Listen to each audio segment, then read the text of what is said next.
Well, hello everyone that couldn't sleep or happened to be awake or whatever's going on. I couldn't sleep after this day. I thought getting on with you guys would be awesome because I can kind of go through this day. It's been just unbelievable. Um, so I got hit by a tornado, and me and my kids and everyone in our town is alive, well, and not one person is hurt. We have trees on top of houses and all kinds of stuff. But to get to that point, like, it leaves me just like in awe of the circumstance that took place today. And I thought, why not share that with you guys? So, for those of you that couldn't sleep, like me, I kind of need to get it off my chest. Um, so first, I just want to say it's an open chat. We can talk about Stephen Avery. We can talk about any case you want. And I can see the chat here. I'm going to be sharing our desktop, but I want to give a shout out to Linus because he and I were talking in DMs, I guess it's called, or whatever you call it. And he's working on a project that his creativity is something that I find remarkable. So I'm very interested in the project that he's working on. And he mentioned, that he'd like to throw it out there for us and see what we think. So I think we need to be able to express our emotions in this case, and everybody does it in different ways. Some of us will draw pictures and put like memes with them, stay strong, we're all together, these kind of things. And others tend to put it in the perspective of their art. Mine sometimes is when I do these presentations for you guys to try to explain something, if I can capture what I'm saying by transitioning a photo or making something move across the screen, delights me because I feel like it's going to inspire others to dig into the case. So let's give another shout out. Now, I may say your last name wrong, Ben. Forgive me if I do. But Espezeth, I may have said it wrong. Maybe do it like, ephonics so I can say it right. Hi, Letta. How are you? From Australia. That's awesome. Good to have you. So you see the picture on the screen there? That is after the tornado hit. 4 hours later, we got hit a second time. Okay? So, hey, Becky. Good to see ya. She says hi from the UK. 5:37 a.m. Woke up early for some reason. Maybe, Becky, it's for this. My kid, both of my children are alive by the grace of Source, because this day, when I tell you guys what took place today, it's just unreal. I have pictures to show you of after and before and all kinds of stuff. But so this morning, got up, got contacted by a bunch of locals in Manitowoc and was contacting them and just kind of networking, trying to get the locals to work together, which they're all delighted to do so. And so I made all kinds of decisions to make some phone calls later in the day, and we'd check back in once we figured this out and so forth. And then friends of mine were like, hey, we should just go out and get some pretty rocks for the garden for an hour this morning. Well, we call morning like 11 at this point. It's my day off. And we'll go out. We'll go to like a friend of ours where they have a gravel pit, and we'll pick the big rocks to put all over and make little rock gardens. So yay. All right, whatever. So we've left kids at home. Now, all of our kids are old enough, except for one who's being babysat by an older sibling, to go off and do stuff on their bikes and all kinds of stuff. We're talking teenagers. Unless a tornado hits. So, one of my kids was out fishing about 2 blocks, 3 blocks. No, actually wasn't even fishing yet. Was getting his license about a block away from our house. Beautiful day. Clear sky. Absolutely gorgeous. Hey, I see we got Becky Hatfield and Sean Wingate. Good to see you guys. Before we get on to some ma'am discussion, I got to walk you through this. So anyway, Everything's going great. Everybody's enjoying this wonderful day.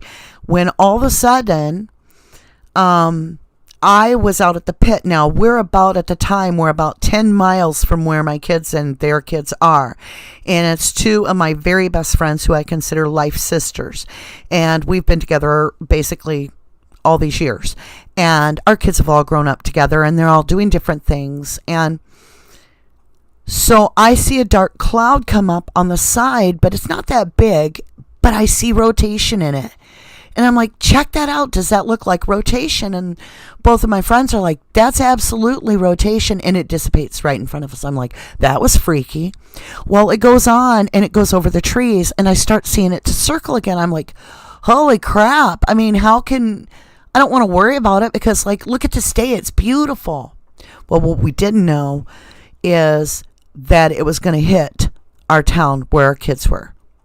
So within a few minutes, our phone rings and we've got to hit out the door and get home as quick as possible because we have no electric and we've got no power in any of our towns. And we're like, why? That doesn't make any sense. We've just got an alert on our phone. That's it. We can't get a hold of nobody and we're trying. And so we're all busting ass to get home. Well, the first drop on the way is a town that is very tiny that's connected to my town by a 1 mile walking path. So when we get there and everything seems fine, we think everything's good. We're like, oh, okay, well, that was weird. We can hear the faint other town. We can hear the sirens. And we're like, okay, maybe they're just overreacting. Who knows anymore? So the baby's good. He's 4 years old. I call him a baby, my godson. He's 4. He's fine. He's with his sister. They're in the basement. Everybody's good. We've got to get to the next stop. So we've got to hurry to the next house because one of my sisters her mother is on oxygen and we have a power outage. So we got to get her on tanks, right? Oxygen tanks. So boom, we get there. Bam, get that done. We're all good. Still thinking everything's cool. Now everybody's tucked in safely at their houses. I'm the last one. I got to get the rest of the way home. As I'm nearing my town, I'm 5 blocks from my house when I start seeing debris, just normal debris at first. Then I start seeing uprooted trees with its roots. Then I'm seeing trees on houses. I start speeding up. I'm trying to get through stuff all over the road. We have down power lines everywhere. I'm able to pull in my driveway. I run to my house because I can see trees uprooted all over my backyard, all over the power lines. Power lines are down. We have no power. This tornado has hit, and now we're getting this backlash, and it's just carrying on. I can't get in the house. I'm terrified. The kids come to the door. They're screaming, get in the basement, get in the basement. So I do. When it's all said and done, come to find out, my 17-year-old was on his bike a block away getting his fishing license when he got hit by this tornado. He was riding his bike so hard to get home. He said by the time he hit the back door, we had this huge tree. It takes about, I'd say 5-6 of us arms length out to wrap around this tree. Well, some of the branches up at the top are ginormous. And I literally am not kidding when I say 20 feet limbs, okay? The Widowmaker came down as he hit the back door trying to get in the house during this. He said he didn't know what it was. It just sounded horrifically loud and thunderous, and the ground shook. He made it in the house just as I was banging to get in the front door because they had the door locked. They got me in. We all got in the basement. We were completely safe. Nothing happened to any of us. The tornado tore up everybody's yards for 5 blocks. Everybody's safe. So we get done. Everything's cool. We all step out. We do a head count. Everybody's fine. We go through the 5 neighborhoods, walking around. Everybody's dazed, confused, whatever. We're all like, we're all okay. Are you serious? We all still have houses? Awesome, right? But we've got things that are so weird. Like my whole backyard looks like a battle zone. It's limbs and trees. And in the middle, I have a picnic table with a tea bottle that's been sitting there for like 2 weeks with nothing in it. Like the wind hadn't blown it over, nothing. It was just sitting there. It's still sitting right there. No, nothing is wrong with it. I kid you not. Right? I mean, were we spared or what? Honestly. So we're also thankful at the point that we all decide, well, we have no power over here, but in the town over, we have power, which is the other town. They've now gained power that we're going back to, where we had to get mom the oxygen and, grandma set up and everything. So we go there, and friends do a whole cookout for us, and we leave there, and we're just about, I'd say, 2 blocks from their house when I look up, and I'll be damned. There is what you're seeing on the screen coming right at us. So what you're seeing on the screen is the second time we got hit. I am freaking out. I know you're not supposed to do this. I highly don't recommend it. I drove as fast as I could with my hazards on. I'm not kidding. We beat it in the house. We got hit again. We have more limbs. We have more trees. But the good news is, from all of the EMT friends and everything, it sounds like we're all unhurt again. Same location, twice in the same day. Oh, and I shattered my phone during this, so I couldn't call anybody out for a while. We didn't have electric to charge any phones. It was just crazy, but not one soul got lost or hurt today that we're aware of at all, and we've done a thorough check. So I've got like adrenaline shakes from it all today, and I thought, I'm just going to go in and get online and hang out with you guys, and you guys can get my mind off everything. I mean, I'm really grateful we're all fine, but it's still a very surreal feeling from what took place. Let me see if I can pull up a couple more pictures here. We'll have to go get them real quick because I couldn't even think to set this up. So I'll click an image here. We'll call it image 5. We'll browse. I'm just going to give you some of... Now, these pictures, mostly that you're seeing, are either aftermath or they're the second storm, because nobody knew we were going to get hit like this.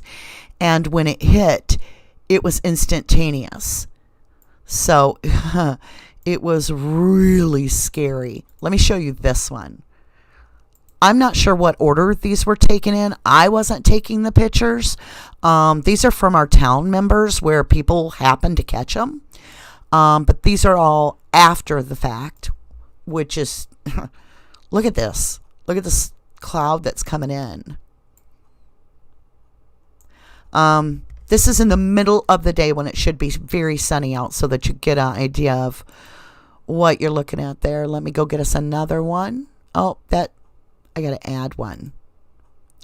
Somebody made a comment about I'm not very professional. Just so y'all know, I'm not a professional. Professional is somebody that's skilled, knows what they're doing, and gets paid. I am a mom, and I am a healthcare provider, and I'm not professional in the least. So if you find that I'm not very skilled, please bear with me, because I don't even know the buttons half the time, but I always just wing it till we figure it out. Okay, look at this one. Now, this is the second wave that was hours later. And it wasn't near as bad as the first wave, just so you realize. This is what we were up against. So, let me see if I've got one. I don't know if I've got the aftermath yet uploaded already or not of all the trees and damage. We have houses that have trees on them, so it was quite dramatic. I'm looking, you guys. Let me see here. Oh, some of these are just unbelievable. Okay, I don't have any of the aftermath because it's still being uploaded by people, because most of them were not in picture mode. Let me tell you, most of our phones hit the ground. Like, that's why my phone shattered, is I was just so freaked out and I panicked and the phone went flying. It was the last thing I cared about when really we needed it to get help and stuff. But I was so worried about the kids, phone went flying and so forth. But I'll leave that up and let's go up to topside. Let's see who all we got. We got a great crowd tonight. Good to see everybody. I never know how many, because if you realize that's one thing that if you don't monetize that you don't know is how many viewers you have. So we have no idea. But let's see who has joined us. I think I said hi to Sean Wingate and Julie Lip. And then we've got TTM Fangirl and Steve Dashel and Becky Hatfield and Marilyn Noland and Crystal Terry and Teresa Lavenger. I may say that wrong. I think I might. Crockett Thompson, YB the Kid. Good to see everybody. Hey, Becken. I'm trying to see if I forgot anybody. Leigh Hobberty, good to see you. Says, what's up? I'm just jumping on. We got, bad storms today, as you can see on my screen. We got hit twice with a 4-hour reprieve. We were in the middle of cleanup when we got hit by the second one. So I'm just grateful all our family is, and all our town, everybody in it is accounted for. No harm. And their houses, well, we can't say anything great about the houses. We do have trees on them. But you know what? Nobody died. No one died. So, and I couldn't sleep. I've got so much adrenaline. Like I said, I've kind of got like a weird adrenaline shaky thing. And I don't take even aspirin, so I'm not going to take something. I thought, well, a good way to shake it out is to kind of get my mind off of it a little bit. So I thought we'd just jump on and no, we don't. Becky Hatfield says, wow, do you live in an area that normally has tornadoes? We don't get them in the UK. Becky, we get them in our state every year, usually in the spring. But in our little town, maybe every 50 years, 25 years. I don't know. It's just, we don't really get them where they uproot trees like this. It was really horrifying when I got home and realized like I told everybody earlier, my 17-year-old was on his bike during this crap, and we had widowmakers falling in the backyard. So I'll have some pictures of the cleanup. It was wonderful. The community came out right away, and we were all digging in, and we were cleaning up immediately as if it was just what you do. It was just wonderful. It really warmed my heart to know that,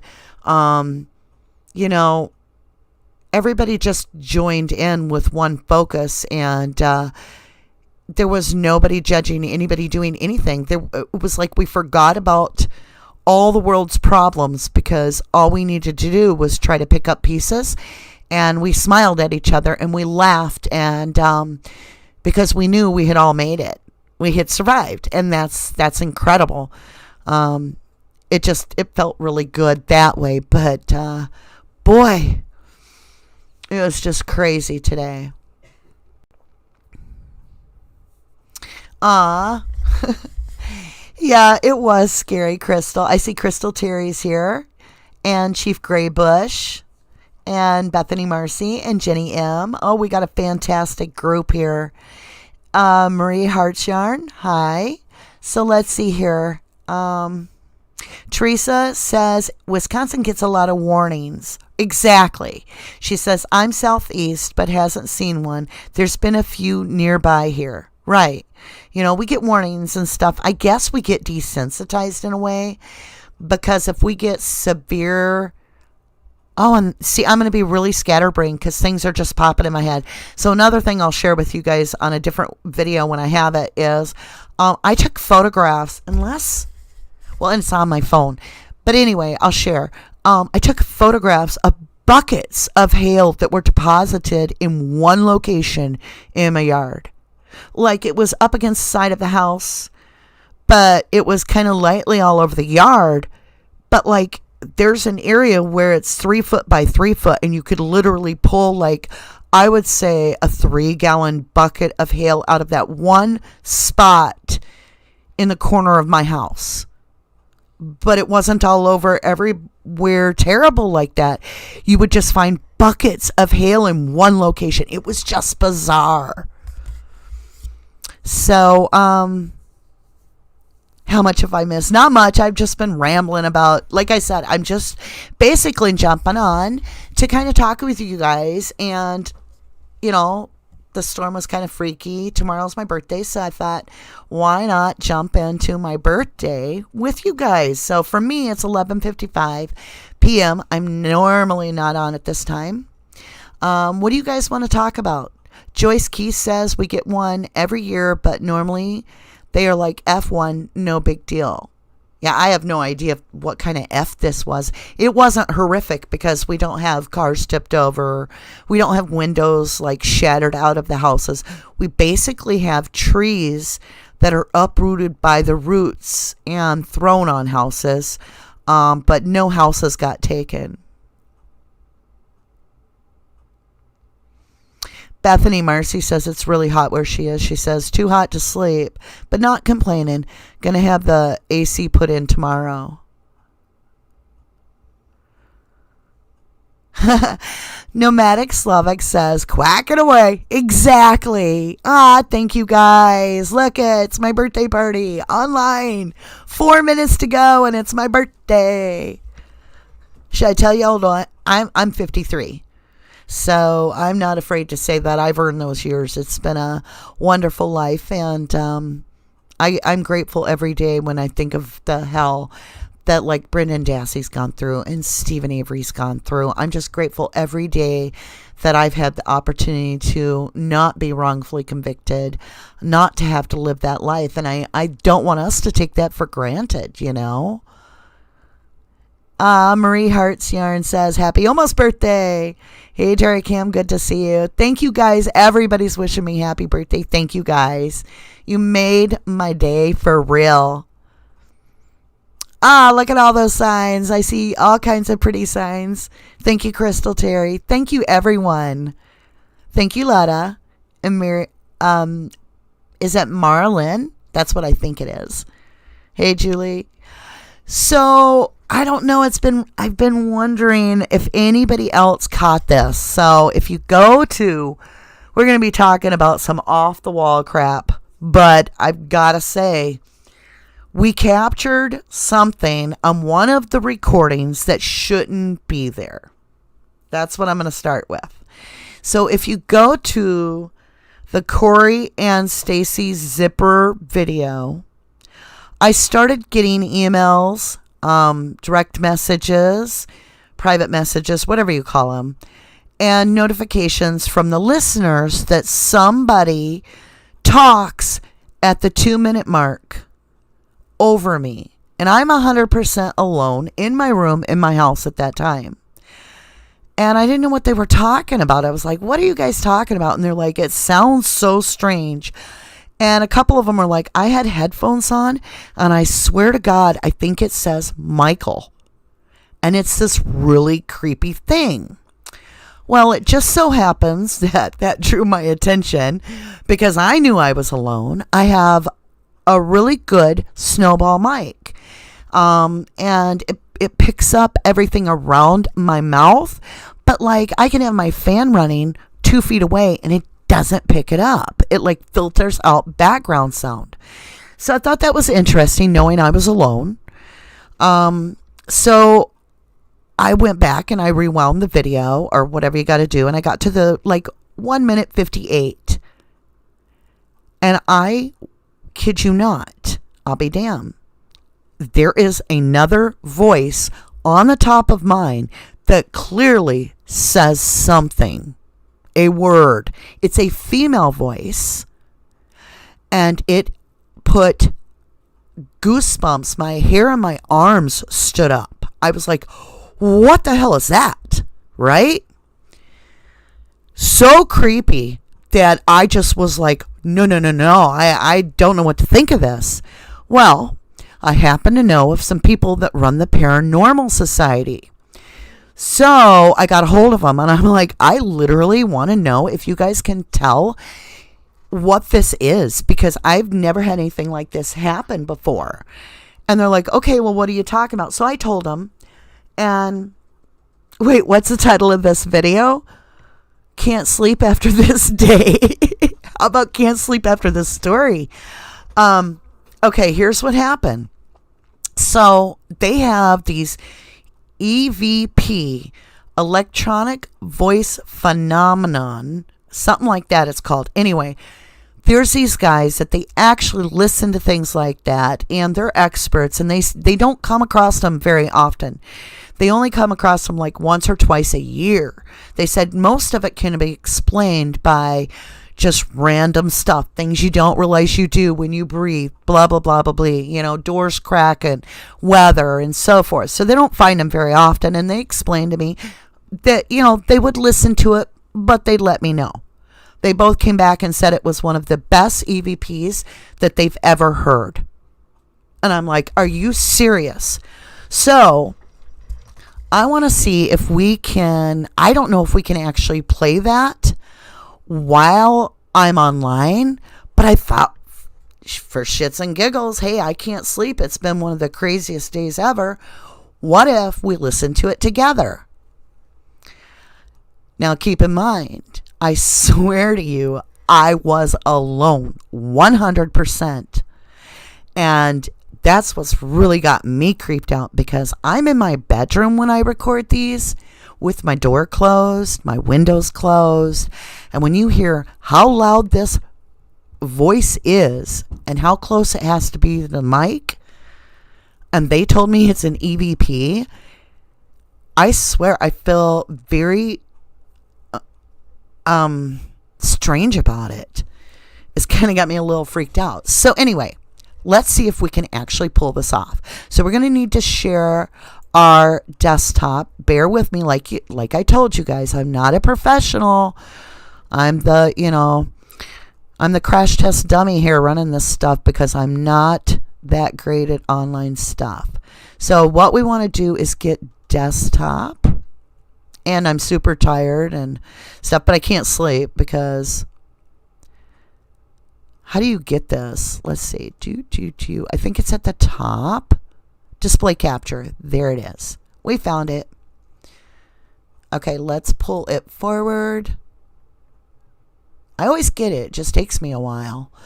All right. Now, hopefully I can play this and you guys can see it. So we're going to start another tab at the top here. It should open in theory. Ooh, that was bright.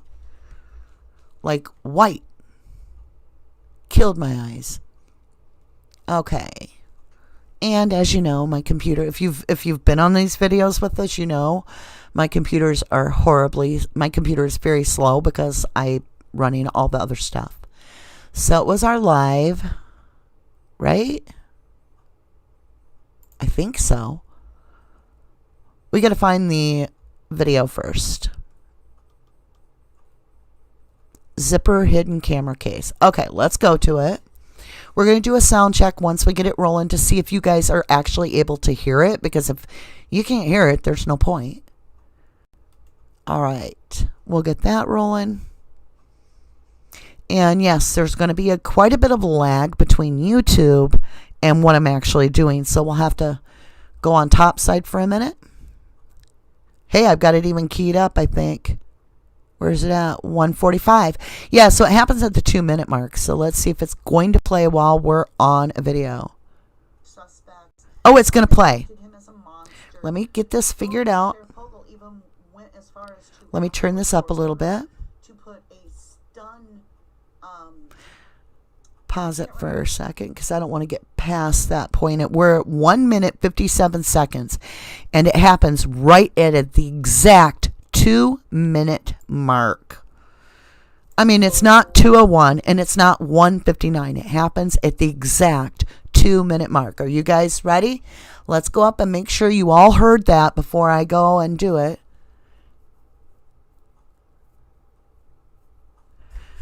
Yeah, I do. I feel very creeped out, but at the same time, it's a female voice. And they're giving me a name on here they're giving us a name because it's on the recording. I didn't hear it when I was in this room. It was not audible. So for it to be on this recording is just very creepy. So did you guys can hear it? Maria Hartshorn says, can hear it. Are you guys ready? I'll read a couple statements here. Linus Knight says, I think it was one of the audio chat guests on the video not muted. Nope, checked it, Linus. I gave Stacy a call. I gave them all a call. None of them had a Michael, nor did they say Michael on the call, and they were all muted. So it's not even possible it was them. They are in just as much shock as I am. Plus, when the EVP people checked it out, they said there's quite a difference between the speaker that the guests were talking through, because it was the telephone being recorded. So their volume is very muted. And when you listen to this quality in a minute, you're going to be like, what the hell is that? Because it's louder than my own voice. It literally talks over me like I'm talking now. Okay? No, Linus, there was nobody yelling at their kids. There was nobody. Exactly. I have a ghost on that thing. I swear to you, nobody was here. We've checked everything out before I decided to share it with you guys. I've talked to Stacy. I've talked to Dassey. They had no idea why. I'm like, do you have a kid named Michael? Do you have anybody in the house named Michael? Would you have said Michael? And they're like, no, why? We have nothing to do with a Michael. And I'm like, okay, I didn't think so, but I had to make sure before I shared this. Okay, let's do this. Ready to hear it, guys? Now I'm going to play it twice. It's coming up in 3 seconds. And I'm going to count down till we start hitting the play. In 3, 2, 1. Remember if it was a neck or a waist collar. Okay, that just absolutely sends creeps. I mean, creeps like you can't understand when I hear it. So I might not play it that many times for you guys. Did you guys hear it? It says Michael or Myco. You guys tell me. It literally sends creepy feelings all over me every time I hear it. It's a female voice. We're going to try it again. Did you guys hear that? Yeah, you heard the 3, 2, 1. Okay. Did you hear the voice talking over me? It said Michael or Myco. Linus confirms. All right, are you ready to do it again? We're going to go back. Now, like I said, I have a very hard time hearing this because I'm alone right now sitting at the exact... That was weird. I heard tapping on my window. I shit you not. Okay. Whew. It could be me just triggered because this stuff is freaking me out. Okay, ready? Here we go. Remember if it was a neck or a waist collar, but it was... Did you hear it? Oh, when listeners started telling me that, I thought they were full of crap. I went back, I put headphones on thinking I was going to have to listen really closely to it to hear it. I turned my phone up as high as it would go. That about made me pee my pants. It was so freaky. Yeah, get your volume turned up. Okay, are you ready? Just the way it is said just freaks me the hell out. Okay, here we go. We're going back. Whoops, I'm going. It's hard to control the little setting here. All right, I'm at 157 again. So, 3, 2, 1, listen. Remember if it was a neck or a waist collar, but it was too... Okay. Are you guys hearing it? Oh, you had tears. I literally have been sitting on this till I could investigate everything. I had EVP people listen to this. That's what they do. I went and talked to Stacy. I talked to Corey. There is no way it was them. It's on my microphone. I'm alone in this house.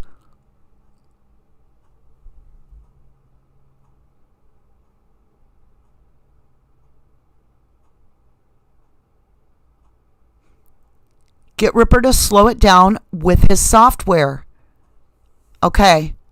Yeah, it's creeped me out, you guys. Here I'm working on all this shit about Mike Osmondson, Mike O. And I got that happening just a few weeks before. It just, it gave me the creeps. I know, Lay.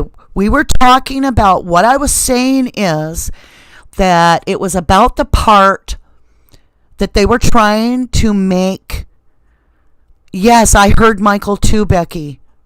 Yes, and it's like a female, and they're like, Michael! Like that, only not that loud. Okay, True Native, we're not going to play it again. We're not playing it again. It gives me the chills. It gives everybody the chills. I just can't sit on something like this. I know, Crystal. Oh my God. What if it's saying Mike O? What if it's not saying Michael? What if it's saying Mike O? I don't know. It's just freaking me the hell out. Now listen to this.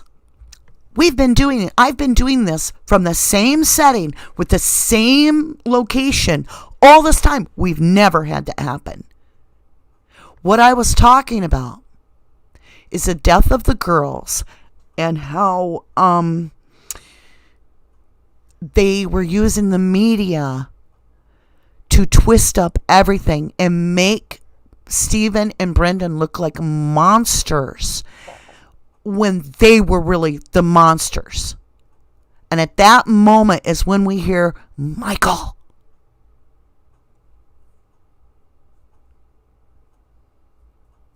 Sorry, Nomadic Slovak. I didn't mean to scare you. I just didn't want to sit on this. I mean, I had a really crazy day. I just find it strange. Maybe we do need to. Crystal Terry says maybe you need to look deeper into Mike O. Noelle Rooney says that's creepy as fuck. Sheila Smokey says, hi, hello, duckies. Hello, Sheila, good to see you. Sorry, Lotta, I've got it turned up so loud, I know. Yeah, Joyce Keith says, gave me the chills, but it may be, wait, it's chat skipped away, I gotta go look. It's, she says, where did it go? She says, Joyce says, gave me the chills, but I may be a weirdo, but I do believe you should feel honored. I believe it's her telling you who. I don't know. I don't even want to go into anything I can't prove. So I'm just going to say, there have been some things going on, and I really didn't think much of it till after hearing this EVP. Now I kind of think back and I'm like, why'd our huge giant picture that's been on the wall forever fall down one night for no apparent reason? Could have been just shifting the house, you know? But then when you hear this EVP, I'm like, what the hell's going on? But I really don't think so. I'm pretty sure it was a shift in the house. Mr. Untouchable says, pretty wild, got me thinking. I got you thinking.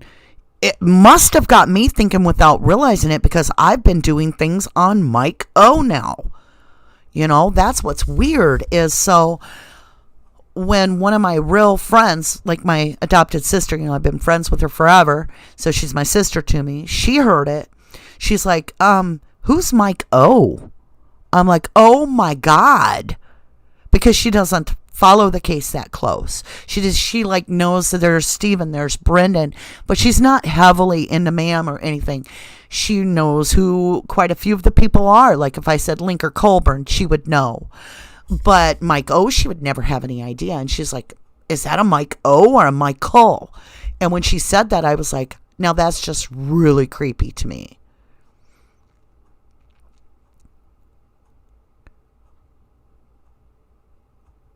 Julie Lips says, I wonder if TH is coming through about her brother.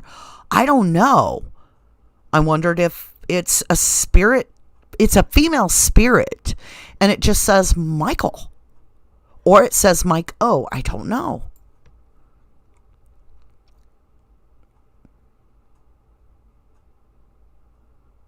Protection First says, Steve Huff investigates cases like this. Send it to him.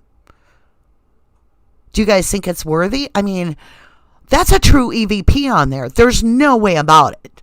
I would feel completely comfortable for them to dissect it and tell me what the hell it was.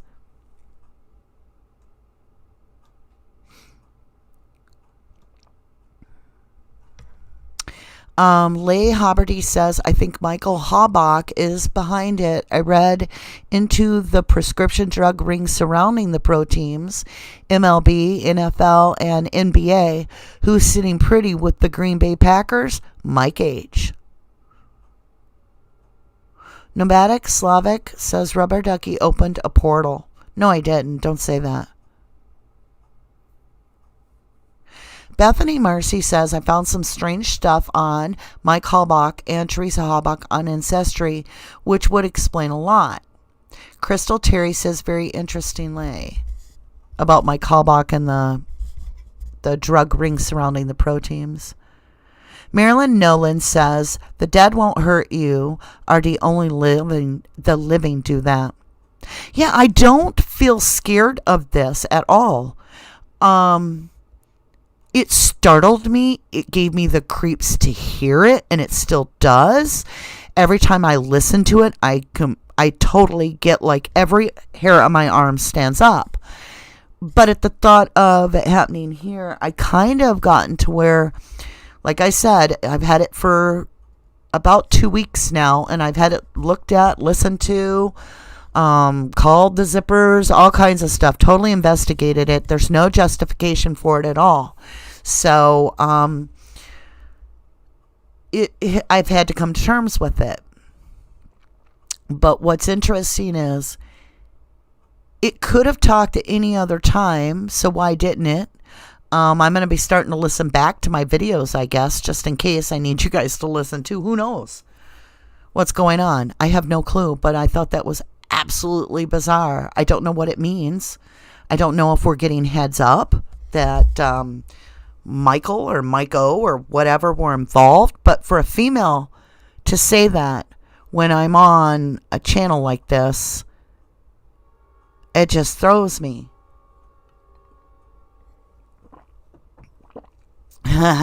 Nomadic Slavic says, someone is trying to ruffle the feathers of Rubber Ducky.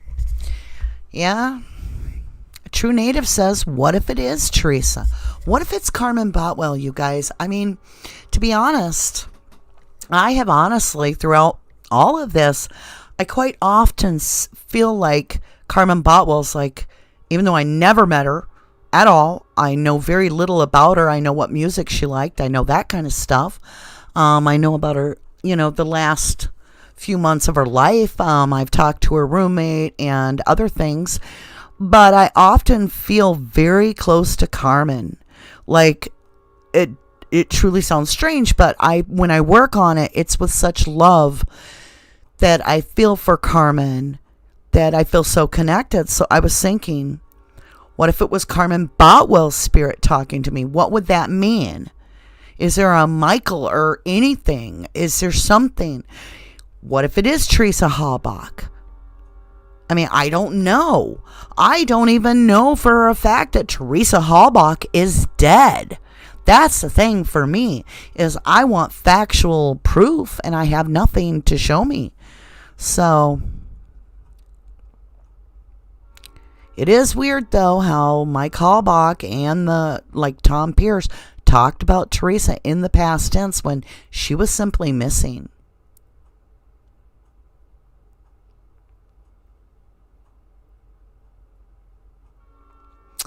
Miss Untouchable says, just that he was there. We were talking about him. It was a pic of my son, his grandson. Aw. Yeah, Crystal agrees with that. Leigh Haberty says, who knows how long the grieving process could last. Could be days, weeks, months. That's her brother's words. Days to get over your sister. You getting paid off, maybe. Leigh, what was really strange about that? The grieving process could last days. That's not the weirdest part. The weirdest part is she's not considered harmed at this point. This is on the 4th, you guys. She's reported missing on the 3rd. They haven't even found the RAV at the point that he states that. So this girl could have been on vacation for all we knew, just got sick of shit and said, you know what, I'm just going to go out and go mountain hiking and get away. And everybody starts saying, well, she's missing. I haven't seen her since yesterday, blah, blah, blah, blah. And he's already grieving for her. Letta says definitely get it checked out more, but might be the police listening in on you. Huh? But it came across my microphone. Like I always have, I do my best to have my phones even with like the airplane mode on. So I don't know.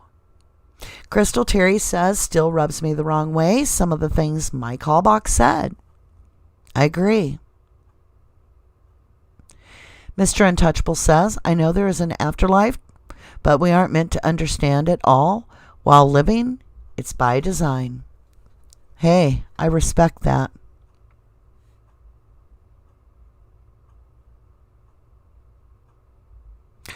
Trev Hinn says, Scott Tadish left behind in the background. Mr. Untouchable says, yeah, Mike H. knew what happened, and he knew 2 people were framed. Pissed me off royally.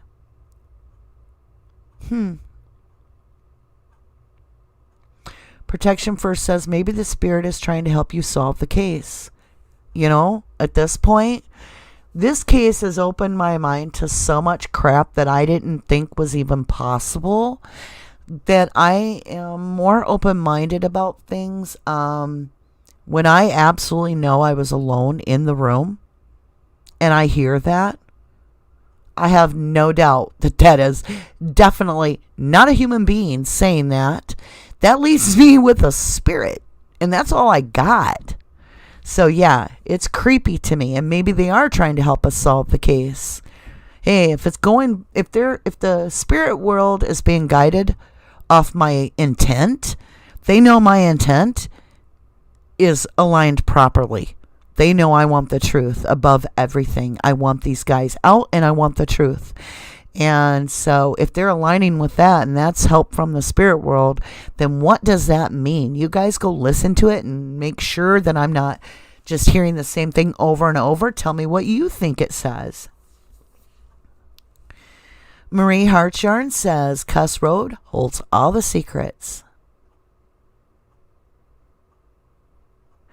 Nomadic Slavic says, I trained search and rescue teams. No way the lady found that truck so fast. You're talking about Pam of God, or God's Pam, the one that in 15 minutes found the RAV out of 3,900 cars and 39 acres.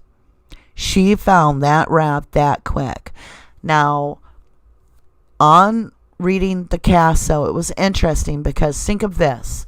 So sure, the first couple people, uniformed guys, law officers, are standing over by the RAV and nobody else is. They're guarding it till, this is Manitowoc County, of course, not even Calumet.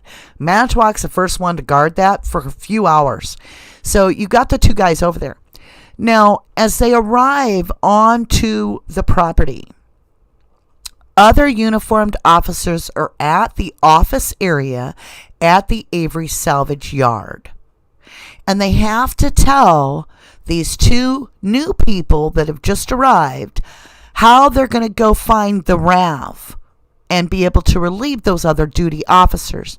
I found it very interesting that they said to them, and it's in the CASO, if you follow, I think they said the right, if you follow, or was it the left? Anyway, if you follow the left tire rut, the left tire lane, as you leave this office, it will take you directly to it. Quinky dink. Let's see here. Letta says, sometimes I hear my sister's voice calling my name when she is not in the house. They say to never answer the call. I've heard that too, Letta. I've heard my name called twice in my life when it shouldn't have been being called. One of the times I had a 1.5-year-old daughter, and she was a little bitty thing, but she talked a mile a minute like her mama. And I had her in the little cart, the buggy there, and she was all buckled in. And I heard my name called in a whisper as it passed by my head. And my daughter answered the call. She was like, oh, Mama, you hear it? I'm like, yep. And we just kept going. I'm like, we ain't gonna talk about it. So I've never dug into it either. It was very creepy. So, hey, Corey Zipper. Hi, RD. Yes, these people have done this to me just recently. Corey, we were just jumping on basically talking about the storm, and then I was talking about the EVP and stuff that I talked to Stacy and you about, hearing that Michael on your video where you guys need to go watch it and listen to it. So Stacy's probably she kind of was taken back by it. She was going to go listen to it because she's like, no, we don't. She said, my brother's name is Michael, but we weren't even at that house, and he's older, and he was nowhere near the property, and none of us would have said his name. And I'm like, yeah, I know. And plus it comes on my mic.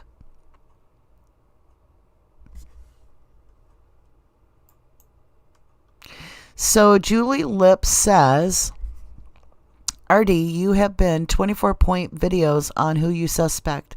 What timing? That's creepy too.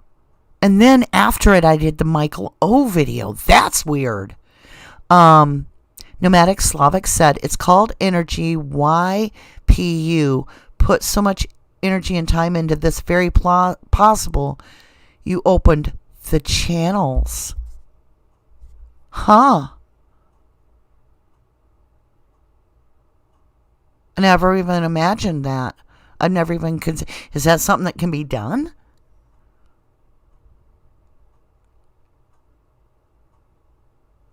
Pneumatic Slavic says yes. The BS, the canines alerted to bones on county property. Yeah.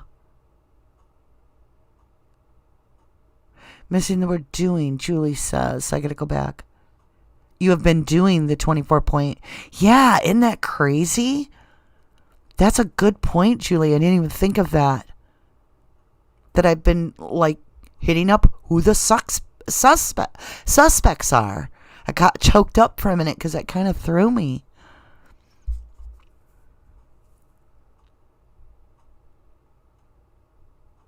What brings evil in the house? There's no evil here.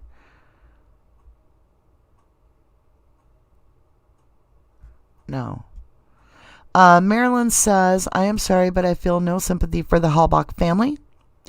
They know they are innocent, and they challenge nothing that is said. They should be ashamed of themselves. Yeah, you'd think by now they would have just said, hey, we can always test these bones. I'd like to make sure it's my daughter.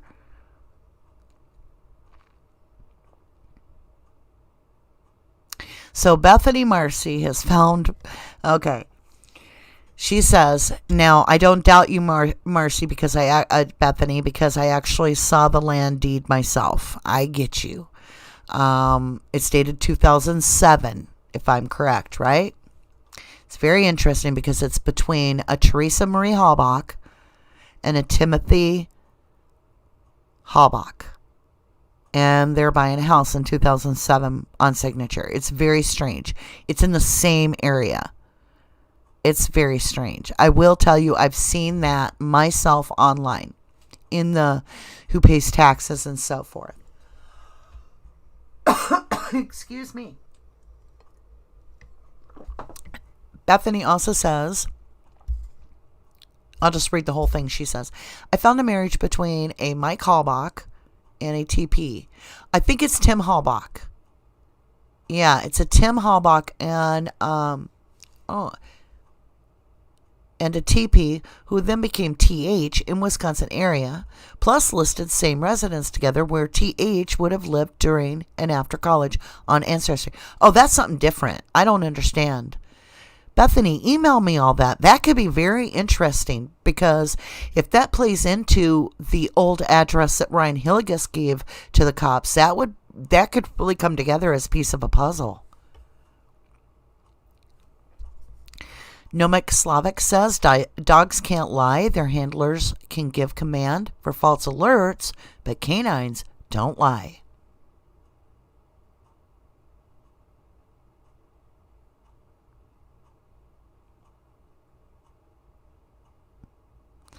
Okay, Corey says they can override any equipment. They have demonic noises because they are satanic. I have heard a lot of locals telling me that they feel that there is Satan worshiping going on and that law enforcement, they believe, is involved, from Dave Pagoda to locals. So I am not going to judge you in any way, Corey. He says, trying to scare you, make you uncertain. I was told listening to music in tub that there are demons in here. Ooh. Okay, that would freak me out. Trav Hinn says Brendan Dassey's phone calls most likely are so private that Scott Dadich trained Brendan and Barb to not release them.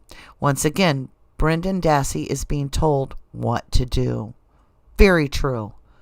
Bethany Marcy said, made sure I screenshot it for proof. Corey Zipper says, yes, Mike, possessed. Ugh, that's just creep. That's creepy. Who are you saying Mike to? I don't see any Mike here. This was a female voice, Corey, and I don't think it was bad. Nothing has happened to me or anything. It sounds like a message. And it sounds very accusational when you listen to it. It's like, Michael! Like that. It's just strange. Maria Hart Yarn says, I will never understand having the dogs come to the crime scene to do a job, yet the police stop them from doing their job. Right, when they reach the point of importance. Emily, welcome to the community here. I just lost Emily. I was trying to scroll, but I am terrible at it. Says, sorry, had to pop off and back on. Totally lost all around for a minute. Well, welcome back. Good to have you back. I'm glad you returned. Protection First says, have you ever watched The Psychic Detectives? No, I have not. Bean Green says, hello. Protection First says, they help the FBI and police departments solve cases. Wouldn't that be crazy? I don't want ghosts coming and talking to me unless they're going to give me the name of the killer and proof with it. Because just knowing it ain't going to help us. I got to be able to get these boys home and get stuff to Zellner. So I need more. I need proof of who did it, if anybody's listening.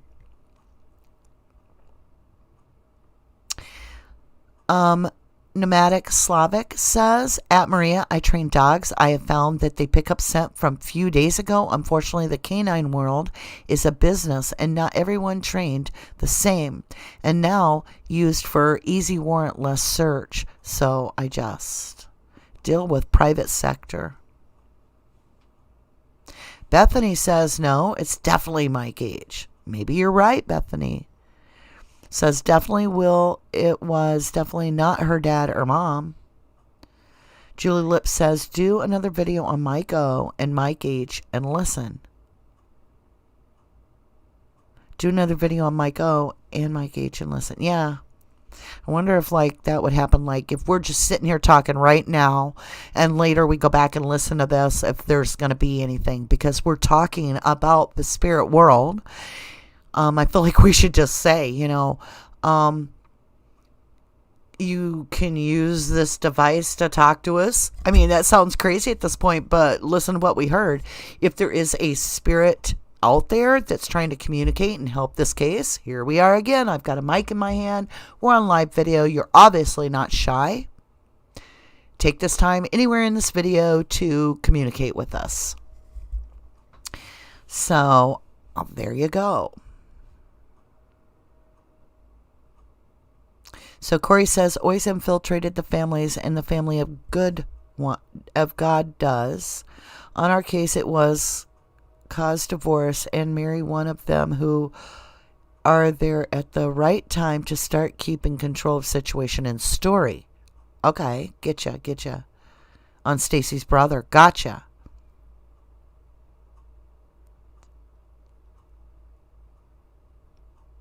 Sounds good, Corey. We will.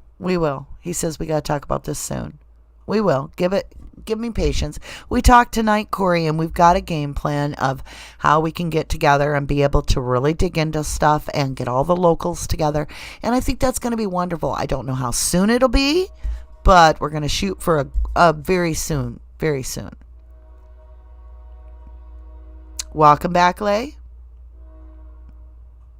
Joyce Keys says, maybe you already have the proof. If it's my go, who knows? Protection First says that those ghost helpers are those people that talk to, what did you call them? Anyway, that they have helped many cases. I do have psychic visions, like only with certain things, like every 5 or 10 years I'll see something.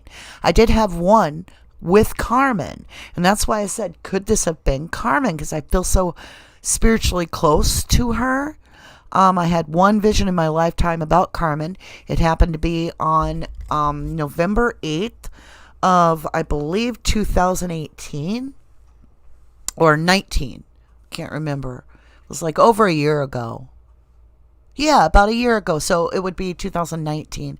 I had a vision where I literally decided to relax because I really don't like having visions. I always feel like knowing something and not knowing what it means or if it's important, but having this feeling of I've got to do something with this doesn't make a lot of sense to me.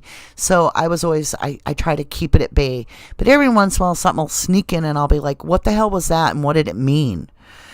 So this was one of the few times I had the day to myself. It was very quiet. I had the TV off, everything off, electronical, and I was just sitting in my living room. And I decided to literally open my mind up to Carmen.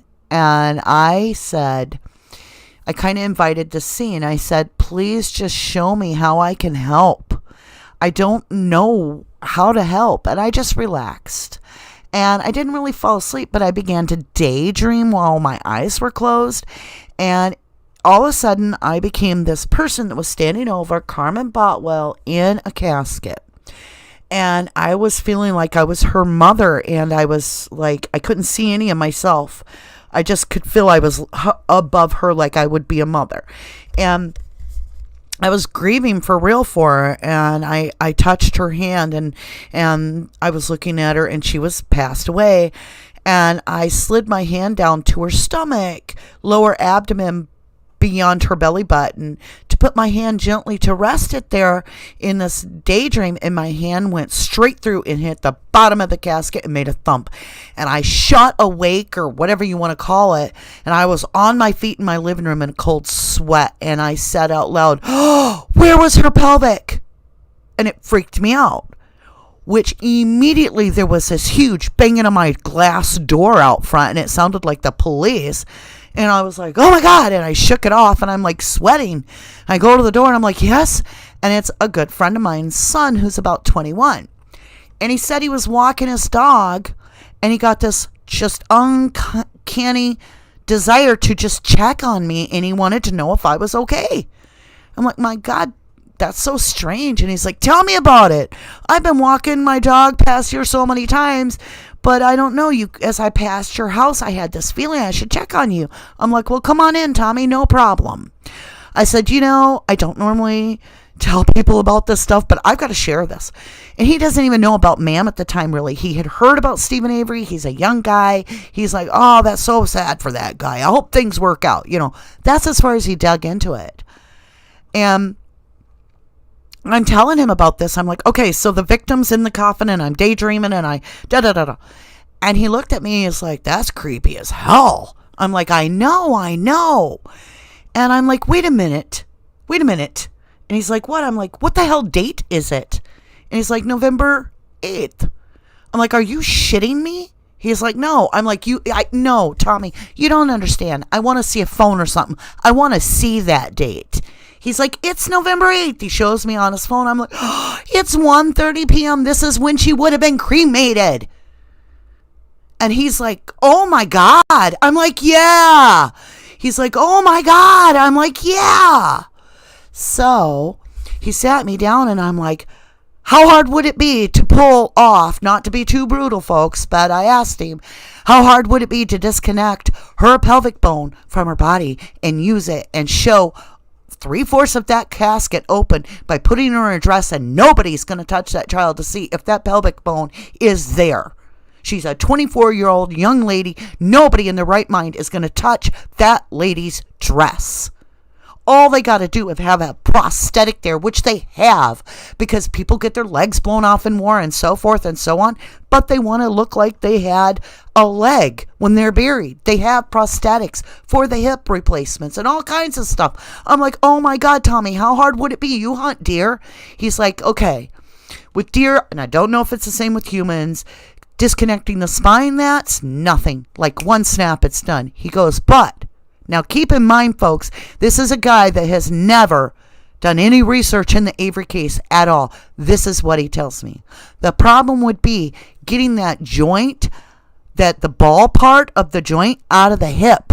You'd almost have to cut it out and there'd be fractures. You'd get like pieces of it.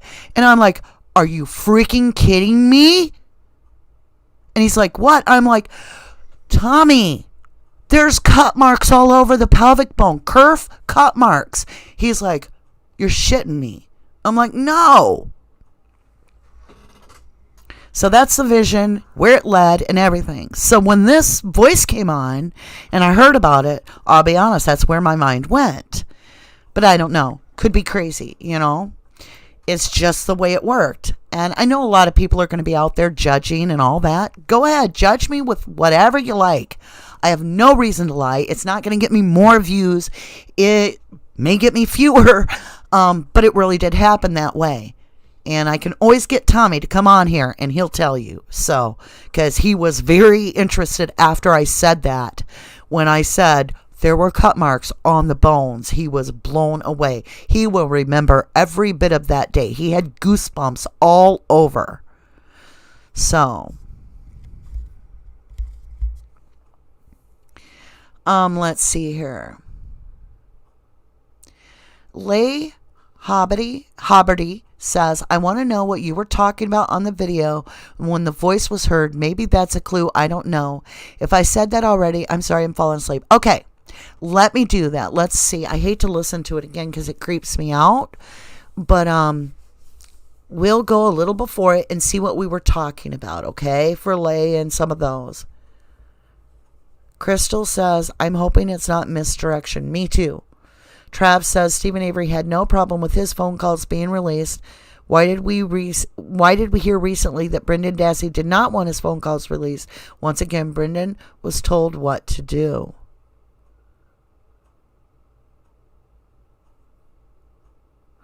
Okay.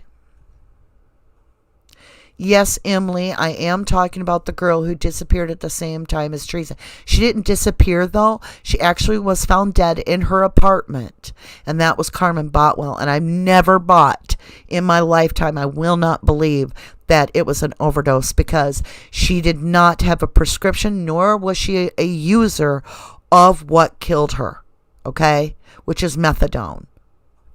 She wasn't using. Even her autopsy proved that her organs were very healthy. So it just couldn't. It couldn't, to me, I can't accept an overdose. It's just so creepy to me that this voice just says that word, that Michael, in such an accusational way. Like, it sounds like, it's not like Michael or none of that. It's I don't know if you guys feel it, but it's just it freaks me out a little. Right, she supposedly overdosed. Nomadic Slavic says, I have an amputated leg. Right, and so let's say, for instance, that you wanted to have a prosthetic when you're buried. You can put that in your will, and that funeral home will make sure that it will appear as though you do not have an amputated leg, right? Well, they can do that with pelvic stuff too. Emily says they never did, that Teresa had a hard life and they never did look for her. Nomadic Slavic says if Rubber Ducky was in it for the views or attention, her channel would be monetized. Bingo. Teresa Lobinger says, I love RD channel. She's cool and not clicky, accepts us all. Hey, I'm not judgmental because I feel that the brain trust is in those that are critically thinking. Yeah, Crystal, she says, your story about your vision makes me feel like that could be very true with the pelvic bone. It was so alarming because I was so into this vision, or whatever you call it, that when I had first touched her hand, I thought to myself how cold it was, and that she was never going to get the chance to have children, even that she had died so young. And so in the vision, I remember thinking of, I felt like I was a mother figure, like the mother, like the genetic mother, because I was like, I'm not going to see grandbabies. That's kind of what I felt like I was in my vision. And so I laid my hand right below that belly button because it was a hole. You're not going to have children. And like I said, it went straight through, and I heard something solid, and it was flat. And I heard this, it wasn't even a hard sound. It actually sounded like I hit cardboard. And it made that echoey, loud kind of poppy sound when you hit something, right? And I remember it literally threw me onto my feet in my living room, and I was in a cold sweat. And immediately I was like, oh, she had no pelvic bone. She had no pelvic bone.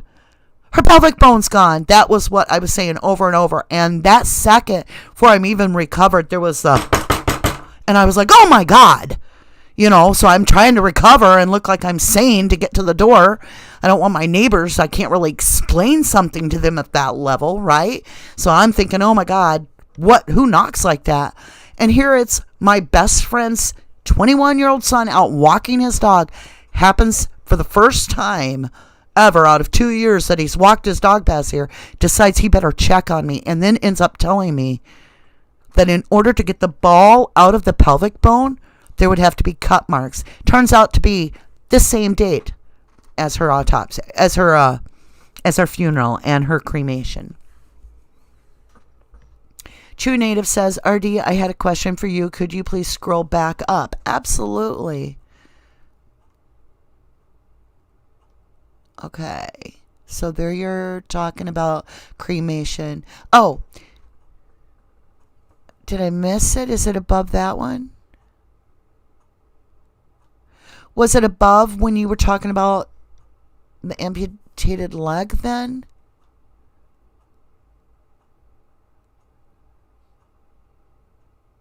If anyone has a dog, head over to BADR Tactical for the best canine gear available to civilians. Awesome. She shoots her level bullets at her best opportunity to get kill shots. You may have to repost. I'm sorry. I think I lost track. Like I said, I'm not a professional here. Emily says, what did they do with her remains? Are you talking about Teresa? Well, supposedly the state waited till September 11th, September 20th, 2011, and while they promised the post-conviction, Kathleen Zellner, when they promised that they would deliver those bones and let her do all the testing and let her to believe all that, they actually were behind everybody's back without knowledge to those that were incarcerated, violate statute, I believe it's 974.6, which is where you get rid, or it could be 927. I better not quote the statute because I'll get it wrong for sure. So there's some statute that states that you cannot release or destroy biological evidence that is connected to a crime of somebody that's incarcerated. All right.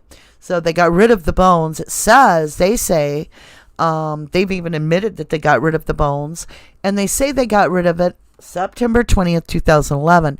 But when you look at the death certificate, it really bothers me that they say that they turned over in 2011 the bones to Whiting Funeral Home. Okay. Go look at Teresa Halbach's death certificate. That's not what it says. because they sign off. The Whiting Funeral Home signs off 11/10. Are you ready? 2005. The day after Stephen's arrested for firearms.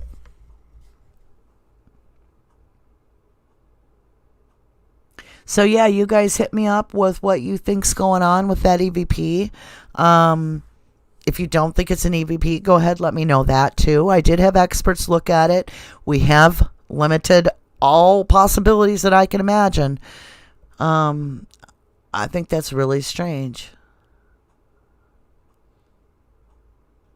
Oh, talking about Carmen, what did they do with her remains? So, according to the family and family friends, they held the remains after she was cremated. So they left the funeral home at 1:30 in a hearse. They loaded up the body.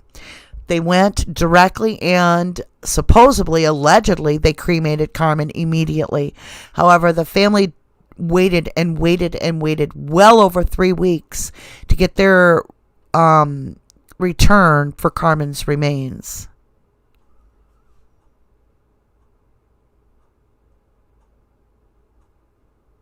Yes, I do believe demons are real, Corey. I will tell you that.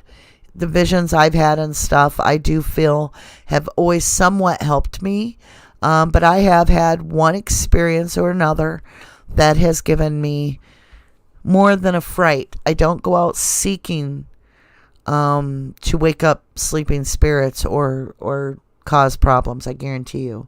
All I was doing is alive and it came here. So interesting.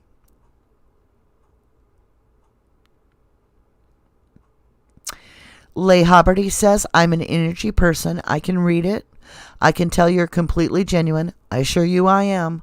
Don't mind what others say about your dreams. People without open minds are boring anyway. Thank you, Lay. Oh no, I'm giving you my all truth, that's for sure. Teresa, the police suggested she be cremated. What the hell? Yeah, it was actually Remaker.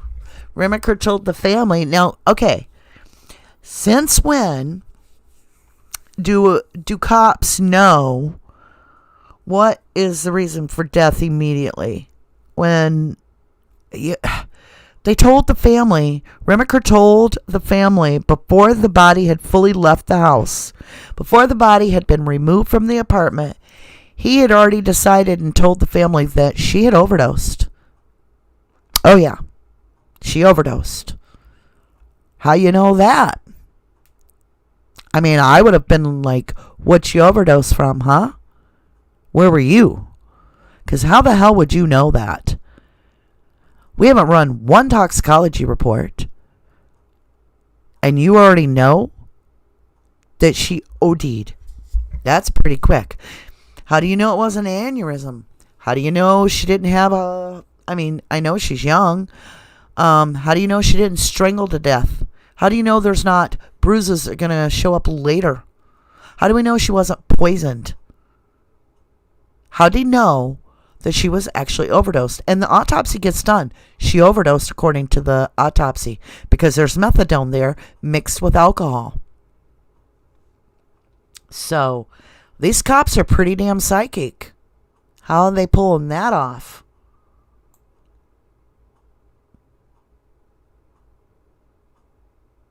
Pneumatic Slavic says, it is in Will why I brought up why I know you are smart.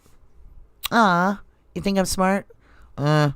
Sometimes that's overrated. Sometimes it's just my mind going nonstop. Yeah, Crystal's right. They did rush to cremate her. Oh yeah, family hadn't even decided everything, and before they knew it, she was already cremated, and then they couldn't get the bones back. They couldn't get her cremains back for over 3 weeks. Hey, Martha Dickinson, you are up late, says, we'll try to catch up. Oh, this is a crazy one, Martha. I got hit. Let me show you. Let me turn off the desktop thingy. Even though you won't be able to see chat for just a minute. Let me find it. So I want to show you what happened today. Let's see, where do I get that? I've always got to find all the different pieces. Desktop cam, no. I think I just have too much on the screen, so it's getting harder for me to see. Oh, there it is. Display capture. Boom. All right. Let me get that out of the way. So here's part of what I saw. I kid you not. Look at this. I'm just moving them for you. Am I sharing desktop at all? Let me look. Yeah. Okay. So, yeah. Got hit by a tornado, and then it was a small one. It just tore up trees everywhere, like trees are on houses. No one got hurt. We're all fine. Go clean up. Try our best to clean up. We still have power out, all this. So we go over the next town. We decide to eat there because we have no way to cook or anything. We got to feed a lot of people. We got to get them all back home. We got to try to clean up and pick ourselves up. You know, start trying to make sense out of what looks like a battlefield. When lo and behold, this picture you're seeing on the screen actually is the second round that we got. Oh yeah, that's the second storm we got hit by and ended up in the basement. None of us were hurt again, so we were spared twice, and I couldn't sleep, Martha, so I was like, I got to get on here and just kind of unwind a little with everybody. So Teresa says, exactly, and it was one of the detective's wife's funeral homes. The families, yes, yeah. His wife's family did own the Pfeiffer funeral home that Carmen Botwell was cremated at.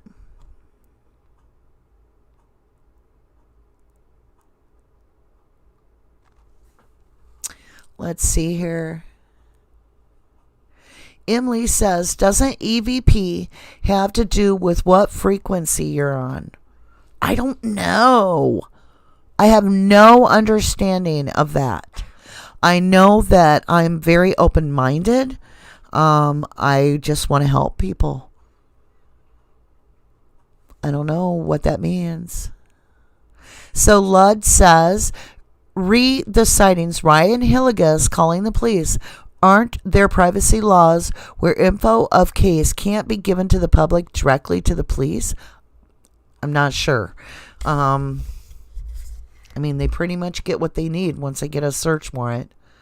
True Native says, my question was if Zellner has any new information or updates, because she did say if he was not truthful, she would know. The only thing she has said is she's still standing by Stephen. She doesn't seem to have wavered in the least. If anything, she's done all her part. And because we are currently waiting on the state, who has just requested more words so that they're allowed to say more in their filing, we're in a holding pattern. Zellner, she literally can't do anything more until it's her turn. So she did her turn. She knocked the ball out of the park in so many ways. And we're all like, what the hell is the state going to come up with now? And now they have to come up with some words. And it's coming very, very soon. Friday is going to be that's the 29th is when I believe we're supposed to get something back. Now, at this point, we're talking about some serious answers here as to what's got to come up. I'm hoping for the best. I have to think of positivity, and I have to think about that, we've all put so much heat on the state. I mean, I've outright stated that I feel Brendan Dassey deserves way better than Governor Evers. And I mean that. I think if Governor Evers cared about his people, cared about the voters, which we Wisconsinites do vote, and I assure you, Wisconsinites that are aware of this crap, we're not going to be voting for Evers. So, I mean, what would be his motive when this is one of the most notorious cases in all of history? It's not that Governor Evers isn't aware of Brendan Dassey, because you damn sure know he is. He's a governor. Peg L damn sure knew who Stephen Avery was. It's that he's refusing to even acknowledge Brendan Dassey that has me so very pissed off. And I think that shows that he supports using politics to continue to hold American political hostages, because we know we've got innocent people behind bars, and it was a political game fought here. Let's see.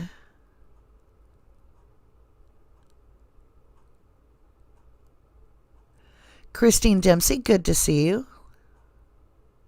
Latest from Wisconsin for SA and BD, dear, isn't here yet. We're waiting on the state, and it should be on the 29th. If everything goes right, we should have a bunch to talk about on Friday. Now, I do have to work Friday afternoon, so I won't be able to do anything until Saturday morning on it. But believe me, I'll be listening to it, and I'll be listening to all the people talk about it, and you'll be on my heart. I'll be hoping for the best that we can get out of it.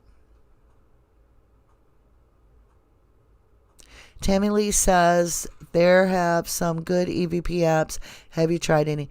Hun, I'm not into digging this out. I don't want to encourage it unless it actually is related to helping us, because that kind of freaks me out. I don't want to invite anything, and I certainly don't want to be communicating with the other side unless I know that there's a means to the end. In other words, good prevails. And that's the only way I will accept it and stay open-minded. Otherwise, I'll have them come smudge my house and we be done. I'm not going to have spirits hanging out at my house when they have no business here unless they're here to help. And I mean in a favorable, kind, charitable way. I'm here to help bring justice to those that are victims. Absolutely. But unless they're going to give me tangible proof, or unless I have the proof and they're able to point me in the right direction firmly, I'm not into this, Freaks me out, actually. Not scares me. Like, I'm not scared of the spirit. It freaks me out that it was at that moment while I'm recording that I can't hear it, but it's on the EVP. Let's see, where are we at? 203.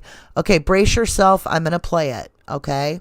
So this is the alleged, because that's all I can say. I don't know why it happened, but while I'm talking on a recording on the Zipper hidden camera case, Corey and Stacy Zipper, I got this EVP at exactly 2 minutes.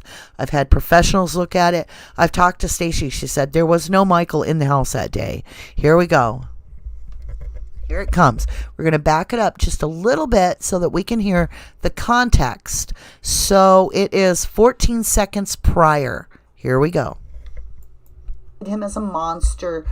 Sheriff Pogel even went as far as to ask for a court order to put a stun, I can't remember if it was a neck or a waist collar, but it was to put it on Stephen.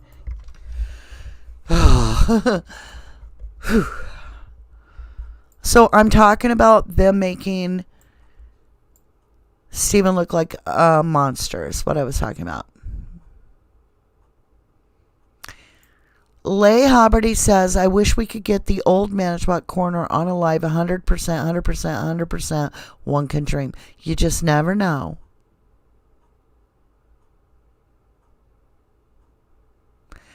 Nomadic says, like a child hiding his clothes under the bed so he does not have to look at it. Kinda. A little bit. I'm not trying to hide. I just don't want, I will not allow anything that is intending harm or misdirection to break the protection I have around my family, nor will I allow it to linger in the house if it is of an ill intent. Gold Jim, hi, how are you? Says, off topic, but I really think 2 RAVs were used because the original RAV had Tedich and Colburn's DNA all over it, bullet holes, and TH was executed inside it. Second RAV used a plant. Hey, I've been saying that might be a possibility too. I agree. That's very, very possible. I mean, it can't be proven that it didn't happen at this point, or they would have proved that already, that it didn't happen. I think Irvin Koenig has pointed out in his statement while he was on live TV, and that was before the RAV was actually found. On the 4th, I believe it was, he goes on live TV. I don't know what channel. I wish I did. It could have been Channel 2 News. But he goes on live TV and he states there's hole in the window shield. And he says a large hole. And that it's dark. He says that in one statement he says dark green. In another he says that the picture they're showing at pre-trial was the wrong color. Well, we know what color they were showing then. It was the blue one. He says wrong unit. So yeah, if you're of the 2 Rev theory, Irvin Koenig is backing you up with his eyewitness statement validating that. Teresa says he will not be reelected. Right. True Native says, thank you, RD. I think Zellner knows. I do too.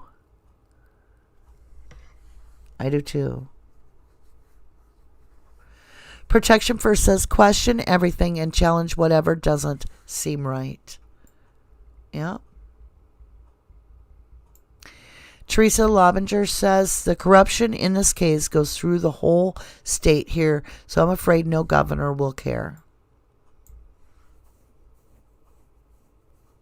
Oh, thank you, Nomadic. But yeah, I get that the comment now was about governor, not me, about putting your clothes under the bed so you don't see them. I thought you meant that because I'm like, no, I don't want spirits in my house.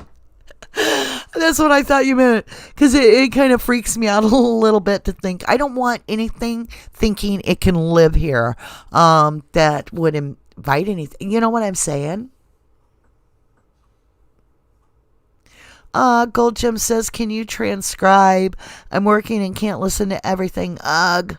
I'll tell you, Gold, you can watch this later and catch up with us, but I can't transcribe. It's too hard to type everything.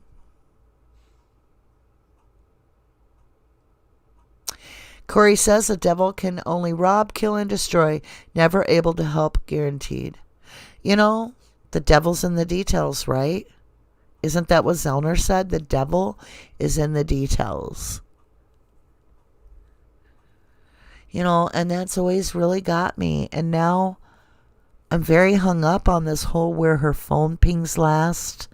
Turns out that her voicemail pings within 1.25 miles of Colburn's house. Like she would have had to almost pass very close to his house, and her voicemail pings. And then the last actual ping to her phone is within 2 miles of the Vogel family farm, sandwiched between Colburn and the Vogel family farm. And when I say Vogel, for those of you that don't know, I'm talking about Dennis Vogel's family farm. He was, in 1985, the original DA. He's the one that's going to be going up for deposition within the next week.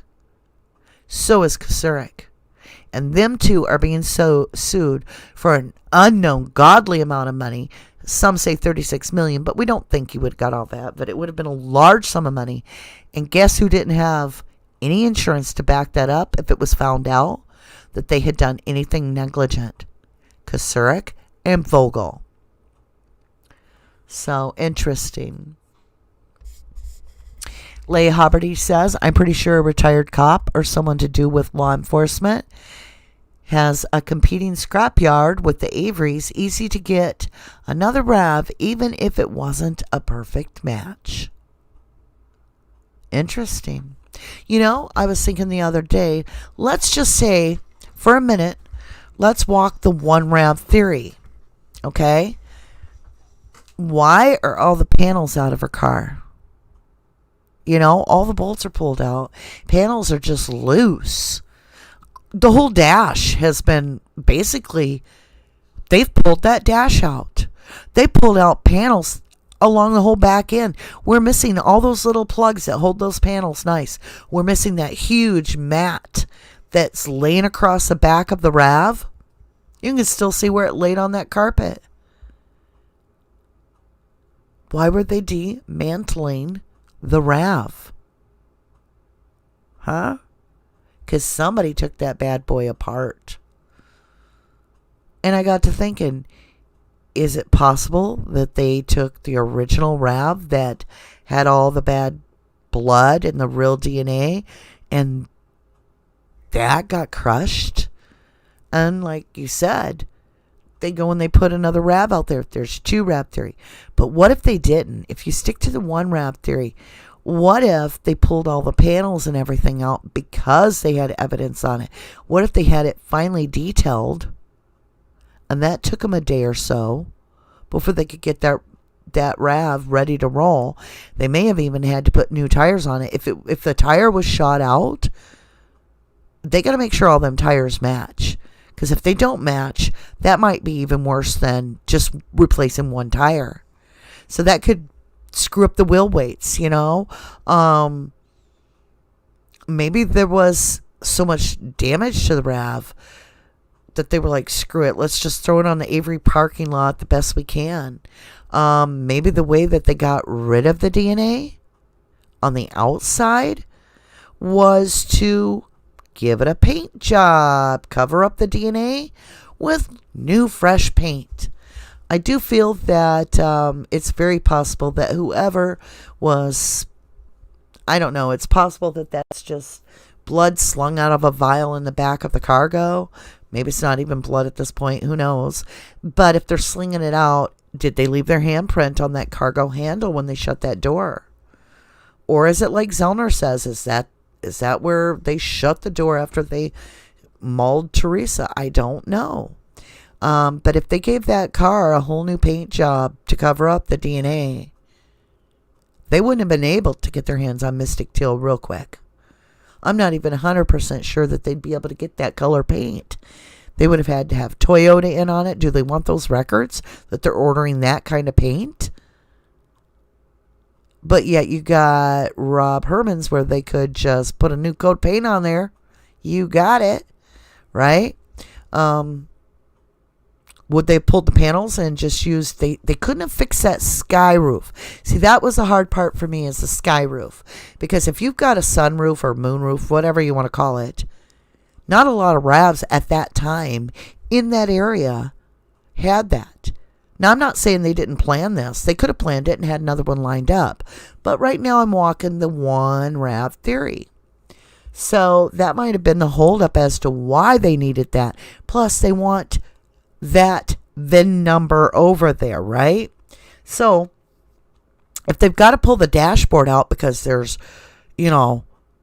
some sort of significant telling of what happened, maybe bullet holes or some shit from where it went through the window, they're going to have to pull that out, put a new dash in. They're like, screw it, don't even put the bolts back, just throw it up there. Well, what are we going to do if we put a new dash in? We got to move the VIN number. Just leave it floating up there. Nobody's going to get a look. We're going to cover that sucker up real quick. We'll move it at night. Okay? This is where I'm coming from. So just think on things that we haven't thought about. Instead of getting locked in the rut and saying, it's 2 RAVs, I know it is, no matter what. Remember, an open mind is what's going to solve this case. Thinking outside the box. So Timmy Lee said, did the defense say the judge wouldn't let them point to another killer because Zellner said every state allows it? Yeah, Wisconsin has a law called the Denny Law. And if you don't point out the 3 criteria and make sure they match for every single person that you name as another suspect, then you can't point to them people.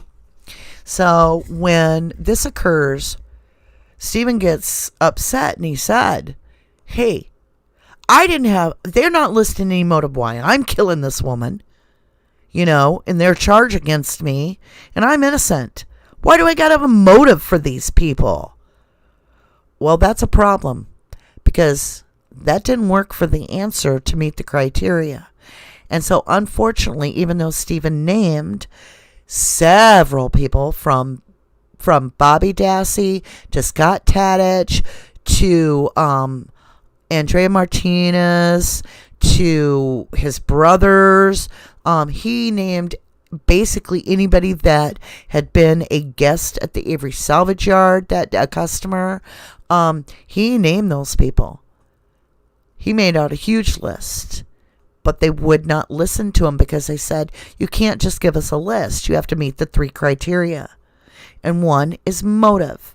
Number 2, did the person have access to the victim at the time of the crime? Do they have access to that person? Did they know where they were, or were they in the same location? Could they have possibly had access? And then the third one is there any prior connection to these people?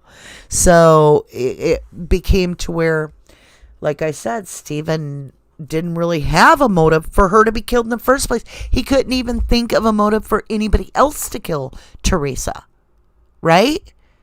So he just went with it. No, I ain't got a motive for nobody. Just like you don't have a motive for me. And it sunk a ship because, boom, bam, now they can't point to anybody. Teresa believes there are 2 Ravs. Grandma's, how to see ya. Good to see ya. Says trying to find signs of blood. Oh, are you talking about the Rav? Pneumatic Slavic says battery was replaced.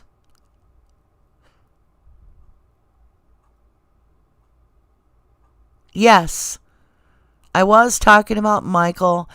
Okay, Letta says you were talking about Vogel when the Michael calling came over your audio. Absolutely, I was. I was absolutely talking about Dennis Vogel making Stephen a murderer. I was talking about how Vogel was the DA and all that. I was talking about Vogel, and I was talking about Kasurik. Tammy says, did I hear that the state may have been interested in mineral rights on the Avery property? I have not heard that, and I've always been listening for that. I have not heard that. The property worth a lot? Yes. Gold's Gym says, if we strictly look at motive, follow the money, Ellie did it. Or go with emotional motive, Hillegas, and investigation has to start there. Man, you just put that in a nutshell so perfectly. You are so right. The only thing I got to say is it wasn't all about the money. It wasn't. There was something more. There was something. They were targeting Stephen before the money. And I mean personally. Stephen Paul says, didn't Kratz say there were pools of blood in the Rav? Did he slip up? Yeah, that's a good point. Were there pools of blood in the Rav from, like I had suggested, is it possible if you go with the theory where she's executed in her car by 2 bullets, one to the left and one to the back of the head? So if you have somebody standing at the driver's door and somebody standing in the facing the windshield, and you look away, you're going to expose to the person facing the car, the windshield, you're going to expose your left side of your head. And if you're looking away that way, you would be exposing the back of your head to the driver's door. So if it's 2 killers in execution style, that could explain the 2 bullets in the head that we find. So, just keeping it real, you know. Protection first. We all should go to CrimeCon and have a network group. I have a lot of people that you should get in contact with. Interesting. I've never done CrimeCon. I heard that Kratz visited that, and that pretty much turned me off because I do not ever want to have to say hi to that man. Grandma says there might have been 1 or 2. Now there's none. Not sure what you're talking about. Oh, wait. Leigh Hobberty says, have you reached out to the guy who reported the Rav to Colborne at the gas station? I bet he would be open to talk to you. Just curious. No, I have not, because he's actually working with Zellner with an affidavit. And because of that, I stay clear and let Zellner do her job. Because it is a true case, and he did sign an affidavit, and it does play in part of Stephen's case, so I try to leave it alone. Let's see.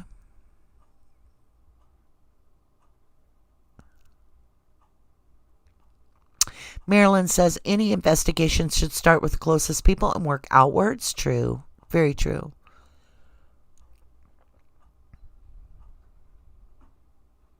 Teresa says they didn't follow any protocols in this investigation, and Grandma says panels were taken off finding blood.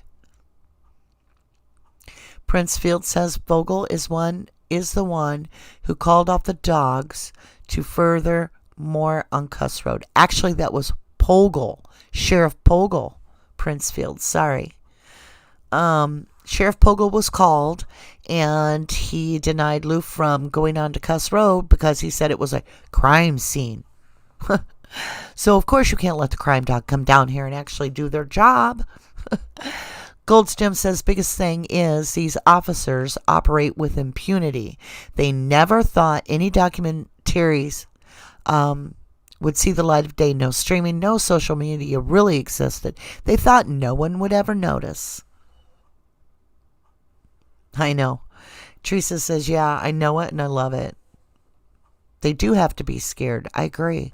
Especially if we have spirits whispering at us, trying to push us and give us... Man, if the dead start telling on them, can you imagine? Oh, it was the same by Brandon Maddox, that song he writes that only time will tell. And, you know, maybe it will. Marilyn Nolan says they did not like being proved wrong on his first conviction. That's why Stephen was targeted. Could be, but I think he was targeted before that. That's how he got convicted wrongfully the first time. So what really made them target Stephen? That's a big question, which someday soon I'm hoping we have the answer to. Princefield says, plus, why didn't they take the dogs to Teresa's house? Or where are reports saying the car was in other places? Yeah, why didn't they take the dogs to Teresa's house, I wonder? Might have had a story there.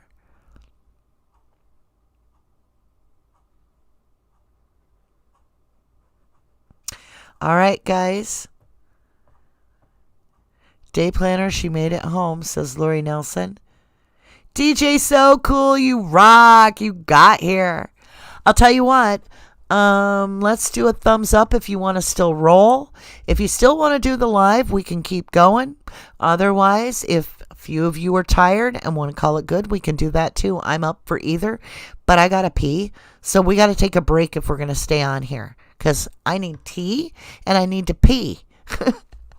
So just keeping it real at this late morning hour that I've made it. It's 1:22 a.m. right now for me. I'm up, you know, it doesn't matter to me either way, so you guys let me know. So Teresa says, Sandra Morris, ugh, she started all that bullshit. I know.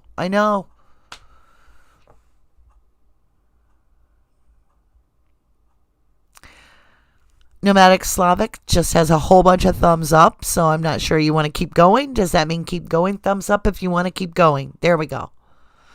Thumbs up if you want to keep going. Thumbs down if you're done. Cindy McKean Eisler says, I think those cremains are of Christine Rudy. How many of you know about the Christine Rudy case? Grandma says, did anyone investigate how ST got the money for new house? Not sure. I haven't. I know there's some questions about the timing. I've heard that, and I haven't personally done the research, but I have heard from various sources that don't even know each other. They're saying that they time align with court dates of Brendan Dassey, that there was money being exchanged every time Brendan had a court case that put him further and further closer to prison. Then Scott Tadich's bank account would go up. Now, I have no proof of that at all. For me, it still remains hearsay, so I don't know. Look at all the thumbs ups. I love it, you guys. Emily says, didn't the relative lady who met Stephen in the road and he flashed her tell her officer husband, and that started it? Yeah. Yeah, so we can go over that too. Okay, guys, I'm going to run to the bathroom, try to grab a tea. I guess you could call this intermission. We had good amount of thumbs ups. And I even see two glasses sitting there with sunglasses by David Kobe. So I will be back soon. Good to see you again, Martha Dickinson. Good to see you, love. All right, guys, why don't we take a 5-minute interruption just so I can get tea and go pee and all that, and I'll get back over here and we'll talk again. All right? So I don't have a way to mute the mic, so you're just going to have to forgive me. I'll look and see if I can mute the mic, because otherwise you're just going to hear my dog snoring, which people say that gets really old. So, yeah, I don't know how to mute this, you guys. So, hey, maybe we don't want to. You guys ask the mic questions, maybe it'll do something. But I'm going to go. I swear to God, if you hear something, it's not me. But I do have animals in my room that could be moving around, snoring, making little burbly sounds. So don't freak out if you do hear something. It's Gretchen and Maya, and they're sleeping on my bed, okay? And I will go get tea and be right back.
All right, guys, let me get back over to the desk and we'll rejoin and see what's going on.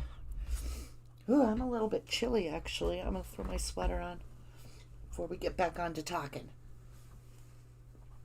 Let's see. Let me come up to topside. Did everything go good?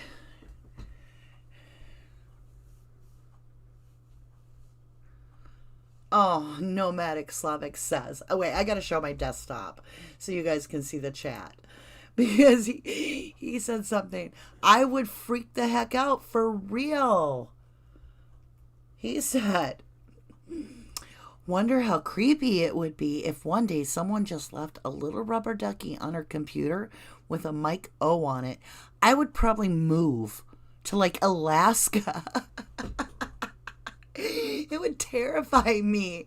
I shouldn't tell people my weaknesses, right?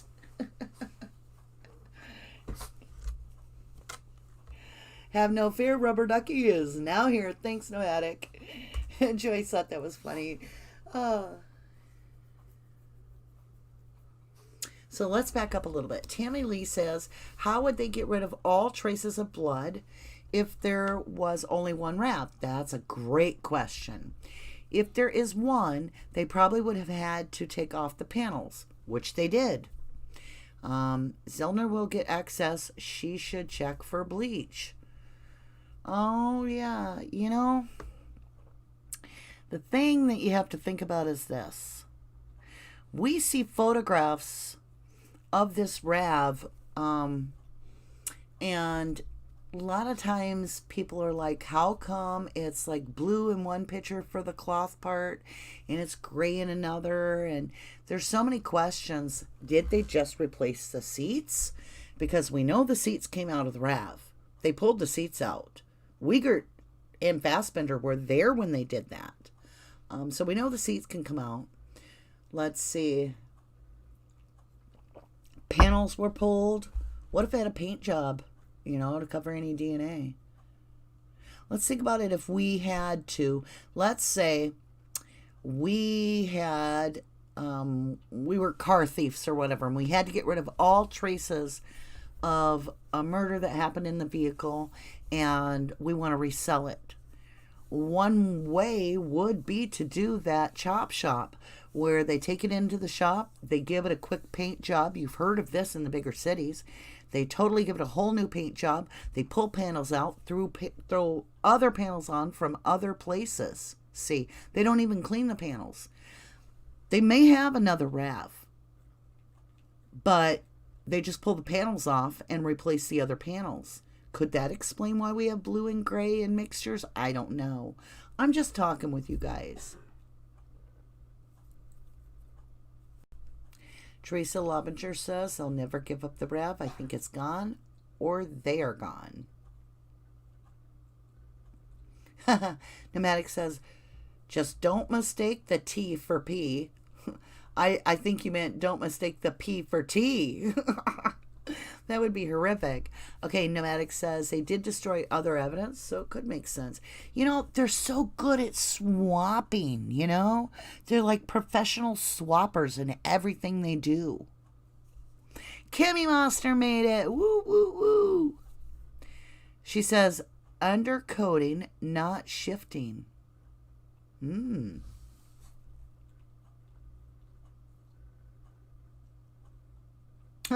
I have a rubber ducky on Instagram, Nomadic. I just don't know how to do Instagram. And people have tried to show me, but I can't figure out why it won't let me list a link and stuff. And so I'm like, what the hell is that about? I just give up. Let me scroll up a little bit before we left to see if there was anything. Yeah, Sandra Morris. Well, that's what we were going to talk about. Sandra Morris was the cousin. She's the one that made accusations consistently at the bars and other places all over town that Stephen was, according to her, making jack-off motions toward her car, and she said he was exposing himself and all this kind of stuff. The thing is there had to be, you could tell she wasn't fond of Stephen. There had to be something behind it. If you look at the history of how those that become sheriff, even though, yes, I know they're elected, I get that. But when you really look at who takes the position after who, you can start seeing there's a great deal of nepotism. So whether they're a deputy and their father was a deputy before them, and or they're a detective and their father was a detective before them, and their uncle works in the fire department.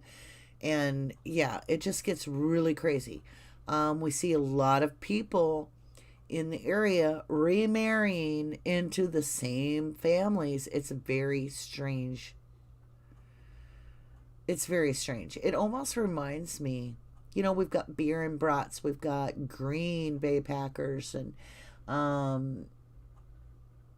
we have a thick German background in Wisconsin. When you start listening to Lynn Kaczynski describe this demonic family and his, I'm paraphrasing, but he went off on this whole thing about the Averys being just so horrible and all this shit. And you got Devil's Park right there. You've got Hotel Hell right there. Marable Caves right there. It really kind of makes me wonder if there isn't some eugenetics going on with like a Nazi mentality with this club of this that keeps being talked about, because we get a lot of German names. We get the Lautenschlager, the Halbach, the Mark Ott. You get a lot of German influence in this. And when you think of like the Hermans, okay, they're German. The key players, a lot of them are German. And I have nothing against Germans. I am German. But when you start seeing that there's some sort of a mafia mindset, that if they're not individuals with social standing adequate enough to measure up to these law officers and what they think should be happening, or if they're poor, they are biased, like extremely biased. And it makes me think of like a neo-Nazi type regime behind it all, because we do see that was part of it in Germany, is that they were looking to condemn the poor. They were trying to get rid of poor. They were biased against the poor. It's all about, social standings, and if they're of the quality of human to deserve life and so forth with them. And that's kind of the attitude we get from all these people in Wisconsin that have banded together in a sense. I mean, people say, well, okay, how many people are we really talking, Ducky? Because so far you've named out, something like 10 suspects, let alone how many people it would take to frame Steven. You could be talking 30, 40 people the way you talk.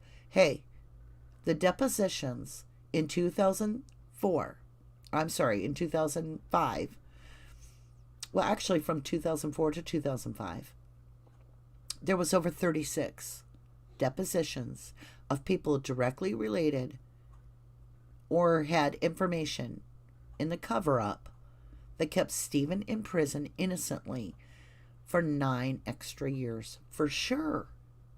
Okay, that's a large group of people. And really, how many people do you need to pull this off? You just got to get that ball rolling downhill, right? If you really think about it, you've just got to have a couple really serious good workers that can get their hands dirty, frame and plant in this strategic place. So where would you need one? Well, you're going to need one at the State Crime Lab, right? You're going to need somebody right there at the new county taking over that's willing to work with you, be on your side to help do this. And you're going to need somebody that's able to have access to Steven's property. So is that why we don't see the RAV until the 5th? I'm just saying, you guys do the math there. Let's see. Hey, John Boats, good to see ya. Teresa says, I can see how Steven snapped on her, putting up with all that. It takes a toll. Yeah. Marilyn Nolan says, I don't understand why they are able to keep any items from Casey.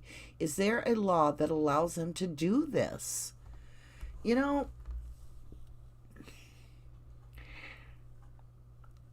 there's a law that says that they weren't supposed to do anything with those bones.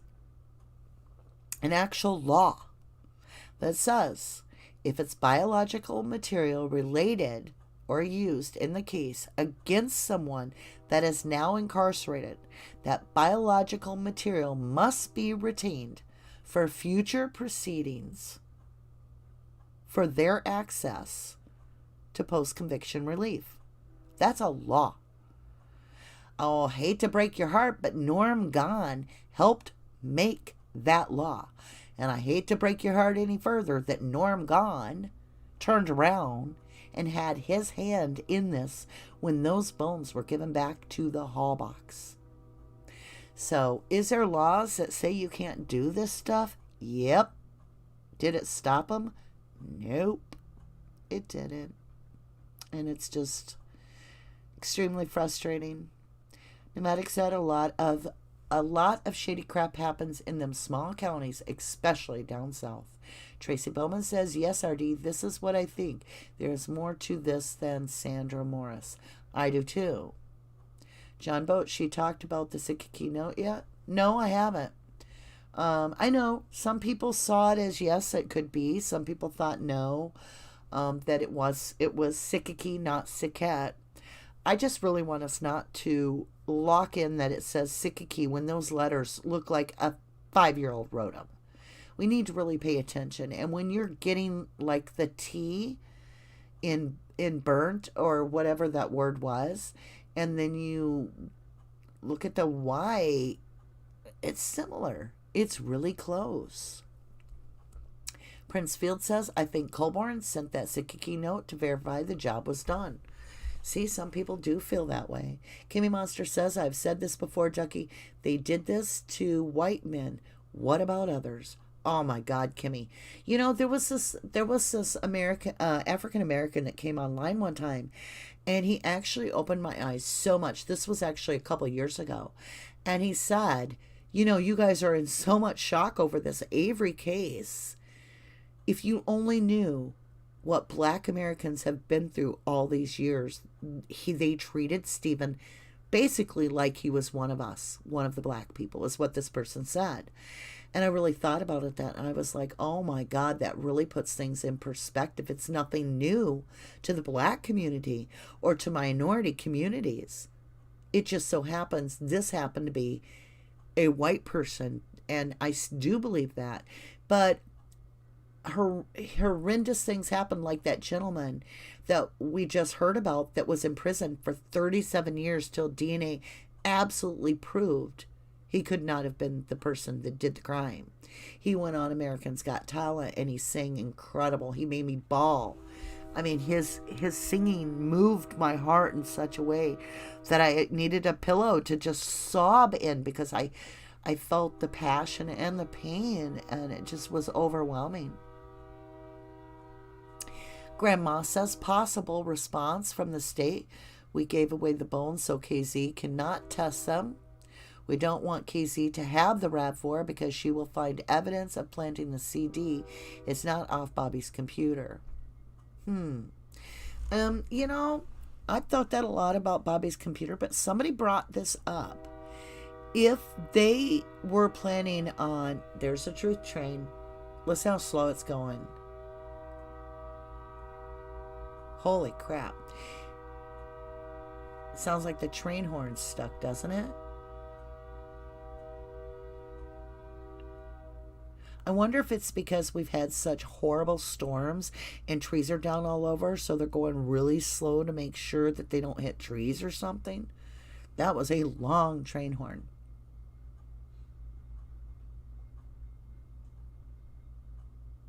Grandma says KK. Oh, you meant KK, not KZ. Okay. Oh, KK maybe is the one that put that stuff on that computer. All right, so let's walk that walk for a minute. Let's say that KK is the one that does all the searches, and they're going to take KK's hard drive and they're going to throw it on the evidence table and say it was Bobby Dassey's. Number one, nobody would know. Because even if you are a computer geek, a nerd, I can tell you from looking at hard drives, you can't tell whose is whose unless you actually hook it up to a computer and run it through. Visually, it's not going to cue you very much. You might know it's the wrong brand, but if it's the right brand of a hard drive, there's no way to know unless you hook that up into a computer and you figure out whose IP addresses was this. All the searches were listed under. The IP would be probably the most important thing we could get. And I don't know if the IP is listed on these search pages at all. That would be key.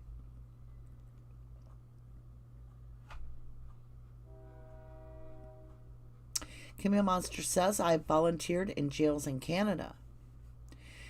Sheila Smokey says, it's odd on the Sikiki note that it was part print and a few words in cursive. Almost looks like it got replaced because it's all crooked. You know, it does.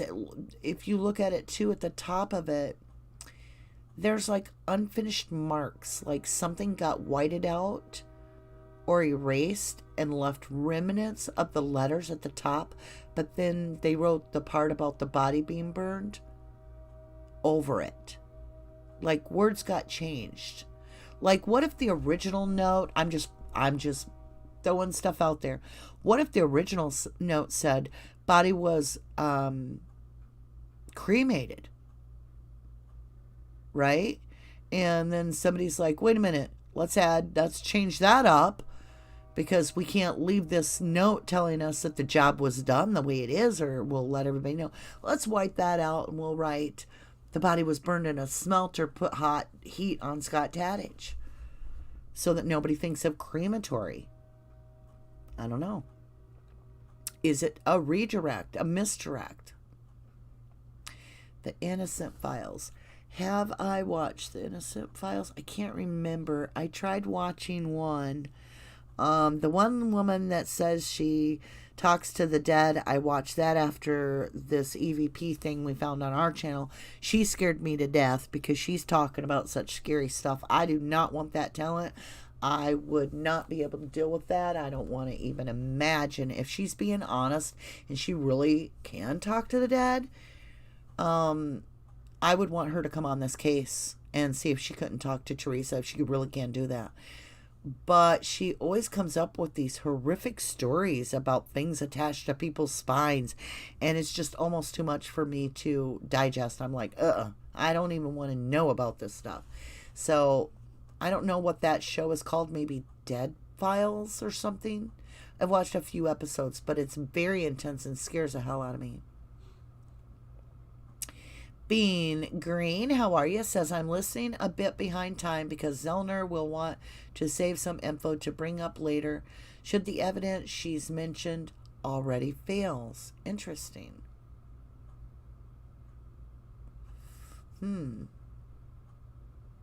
Prince Field says, that's so true. I'm from Milwaukee.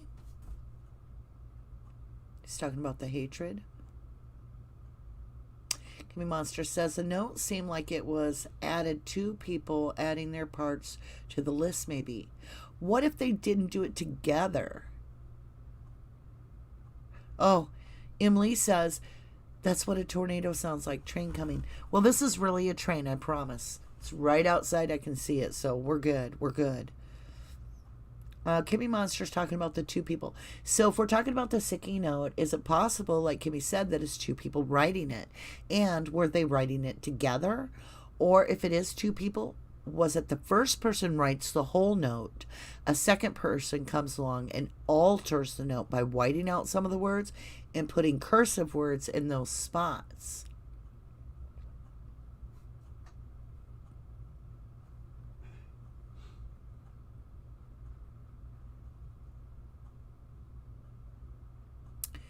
Shelly Smokey says, maybe Michael looked up a lot of those pics too. He was always at Bobby's. Yep.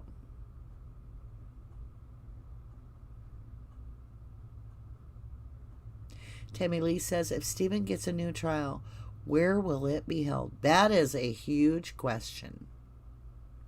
How are you going to get a jury?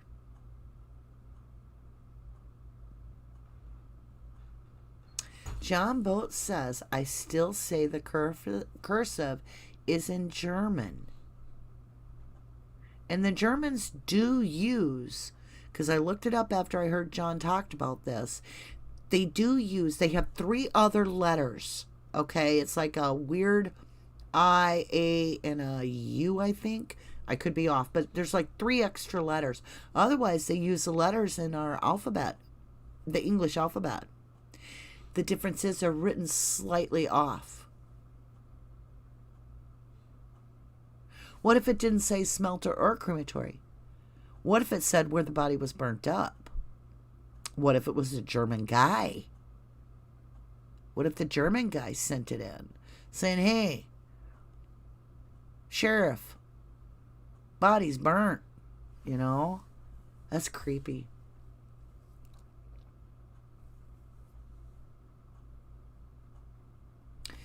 DJ so cool. Ducky, can I be a mod? Well, DJ, I don't really have a need for a mod. So at this point, I'm going to say not really, because it's just family here that jumps on and some new people. But over time, maybe we might need it. I will definitely keep you in mind if we do. Joyce Key says maybe reach out to Long Island Medium. Interesting. Nomadic Slavics got the wrench for you. Teresa Lavenger says, too bad it can't be held in another state.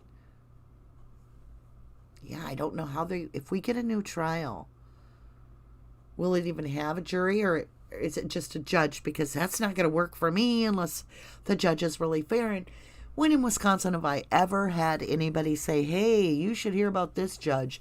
They're really fair. It just scares me to death. Tracy Billman says, I emailed Reverend Donna, but she never got back to me. She's busy with Lori Vallow.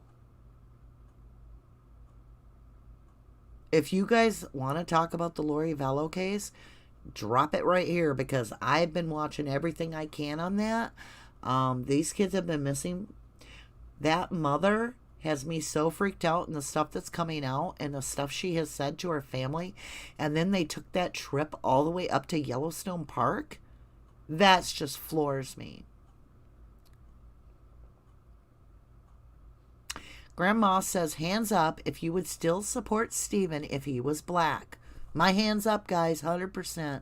I am not racist. I would support him if he was purple, green, Indian, American, Jewish. I don't care. Truth is truth. People are people. I've had some very good friends that are not the same color skin as me, and I can tell you right now, that would not be a problem.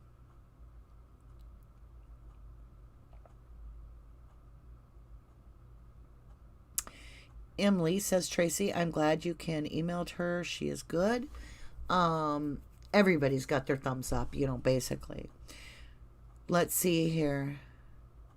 John Boat says new trial requires a jury. John Boats knows his stuff, so I'm going to say that we would have a hell of a time picking a jury. John, what do you think we would do? Where would we get a jury from? Leigh Hobbarty says evidentiary hearing would be our new trial. Would it just be an evidentiary hearing? Because you guys know I'm not a lawyer. I'll read anything and everything all day long that Zellner puts out or the state puts out, and I can tell you what I think about it, but I am not a lawyer, and I have no intention of being one. I'm not a professional. I just come on here because I love being with you guys and working to get the truth out there. I have some stuff in the works that's going to be really showing a lot of information in the near future. I just want to say that I think things are coming along really well with the locals all combining together. I think more and more locals are going to be combining together, and I think we're going to start seeing the inside. So from not outsiders working to save the insiders, but the insiders are so ready to take this, just take the bull by the horns. And they're not going to allow fear. They don't allow fear.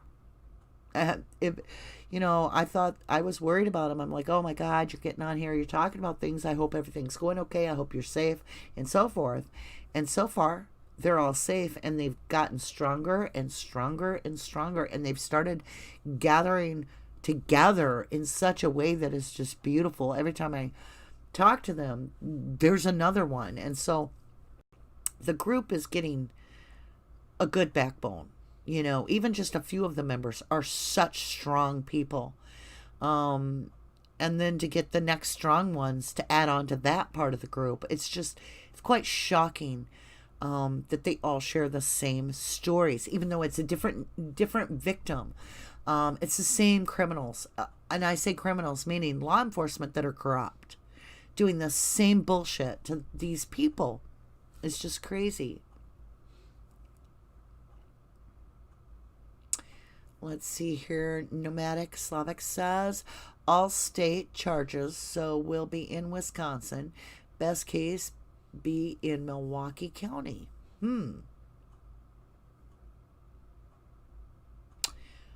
Milwaukee County would be the worst case in a sense, because that's where Ben Bennick had her trial, and look how good that went. She ended up being found guilty, wrongfully convicted of a woman's murder that she didn't do. It was basically Stephen Avery case before the Stephen Avery case, So I have to disagree that Milwaukee would be the worst place, in my opinion. GJ, so cool. Something is definitely up with the mom. Very weird. Are you talking about Teresa's mom, Karen? Or are you talking about... whose mom are you talking about, DJ?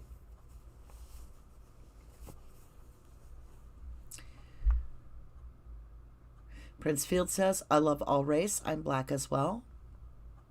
Well, I'm yellow. A yellow duck, you guys. So... Trace Bowman says 2 more days till the state's response. Can't wait to see what they say. Yeah. Well, now 2 days. Yeah, because we're into Wednesday and it's due in Friday.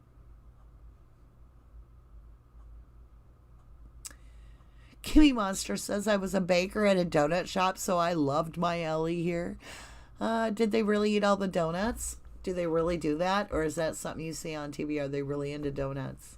I love donuts, but I have to stay away from them or I eat them.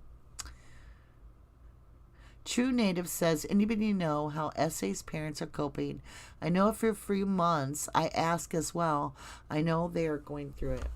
Well, time is ticking along. It's not slowing down. They were old back quite a few years ago, so I can only imagine that time has not been kind when they're under the stress they are. And with Ma, her heart stays with Steven. So, but I have heard that they're doing okay from family members. So I'm hoping the best. Martha Dickinson says, I ran across a video unrelated, but saw Sikkiny word today. May have to investigate. So it's Sikkiny. What would you call that? Sikkiny. Wonder what that means. Should we Google it real quick? We're sharing desktop. Let's go over here and let's do Sikkiny. I'm just curious. See what we get. Okay. Sikkiny. Ah, my computer is so slow, you guys. Here we go. Let's see if it comes up with anything. Come on. You can do it. We can do it. We can do it. Okay. James. Oh, it says, do you mean skinny? Ooh, that's weird. Because that's what Zoner's talking about. Okay, it talks about James Sikkiny. Some guy was a former actor known for his role in a 1980s TV series, Hill Street Blues. That's all it really brought military training to the role of Hill Street Blues. A lot of Hill Street Blues. That is weird that it's a cop's theme. And that's all I got. Why does it say Keel Martin Isn't Kiel one of the towns right around the Manitowoc area? Anyway, so that's all I got, you guys. I don't know. I'll let you look into it, Martha. Kimmy Monster said, did you know Ellie liked muffins? I didn't. Tammy Lee says the world was watching and they still played fast and loose with the evidence. And the boys were convicted. Change of venue to another planet, maybe? I know.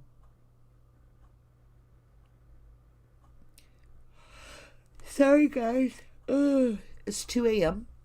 So we'll probably call this pretty quick a good one. I mean, I think we've been on here for like 2 hours. But it's been excellent, to get to visit. I did have a lady tell me I'm kind of boring. She doesn't really know our group or anything. So I suppose I sound like I'm just rambling. The rest of you, you know me so good, you're used to it. But if you're new to this channel, you're probably going to think we're nuts just on here talking the way we have tonight. Because we're just off the wall here and there. And the thing is we're following different topics all through the chat, so if you're not used to that flow, it can get confusing, and I totally get it. I hope you'll stay with us, though. Let's see here. Leigh Hubbard says, Minneapolis police officer took a man's life, and it's sad.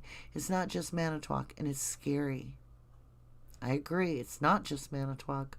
John Boat says, they would try and keep it in the county he was convicted in, but it has been poisoned. Z would have to file a motion if SA gets a new trial.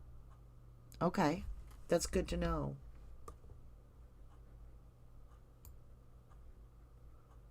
Whew, the whole chat just jumped like crazy, so I just realized I'm way behind. I'll try to just see if there's really important one. John Boat says to move the trial, but the state has to grant it. So poop. So a bucket of poop again. Good golly. I just don't understand why we have to even let the state have any say at this point when it's quite obvious that the state is derailing this case, and the state is actually state officials are the ones that release the bones, illegally breaking their own laws. How long do we've got to have? God, I know I'm gonna get hate mail for this. If you knew that the pedophile was running a babysitting ad, would you take your kid there? Come on. The state has played dirty. They have broken laws. We need to figure out how to get from under where the state doesn't have this kind of authority. When it's state versus Stephen Avery, and then they give away bones and tell Mrs. Zellner or the defense post-conviction that they've got the bones, and nothing's done. No charges.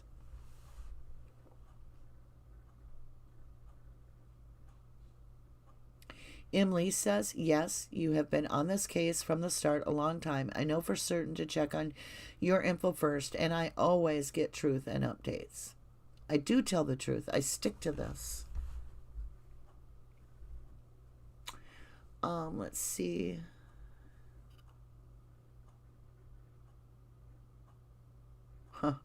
Stress does age you, nomadic. Truly.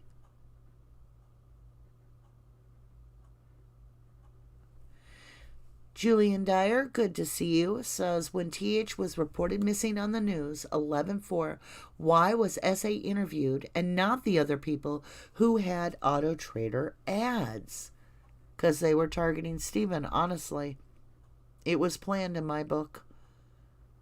It was planned in my book because it was the morning. Here's proof, okay? Look this up, do your own research. Here's how I know it was planned. Not hearsay.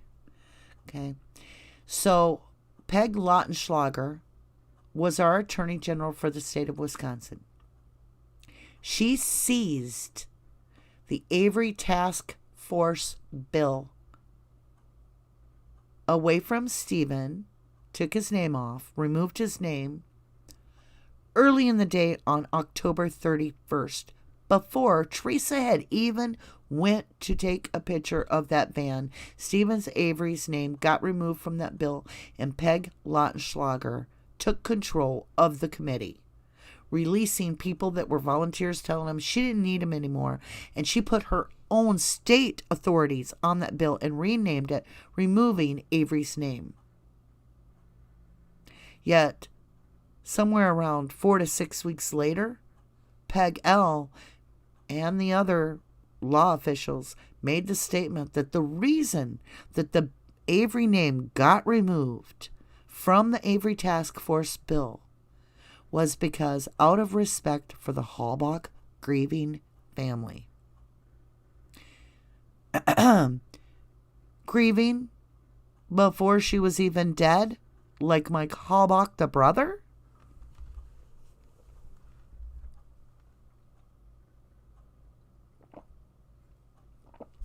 Hey, Johnny Supertramp 10. Avery isn't innocent. Okay. All right. So, Johnny says that he doesn't think Avery is innocent. Can you explain if you think, why you think Avery is guilty?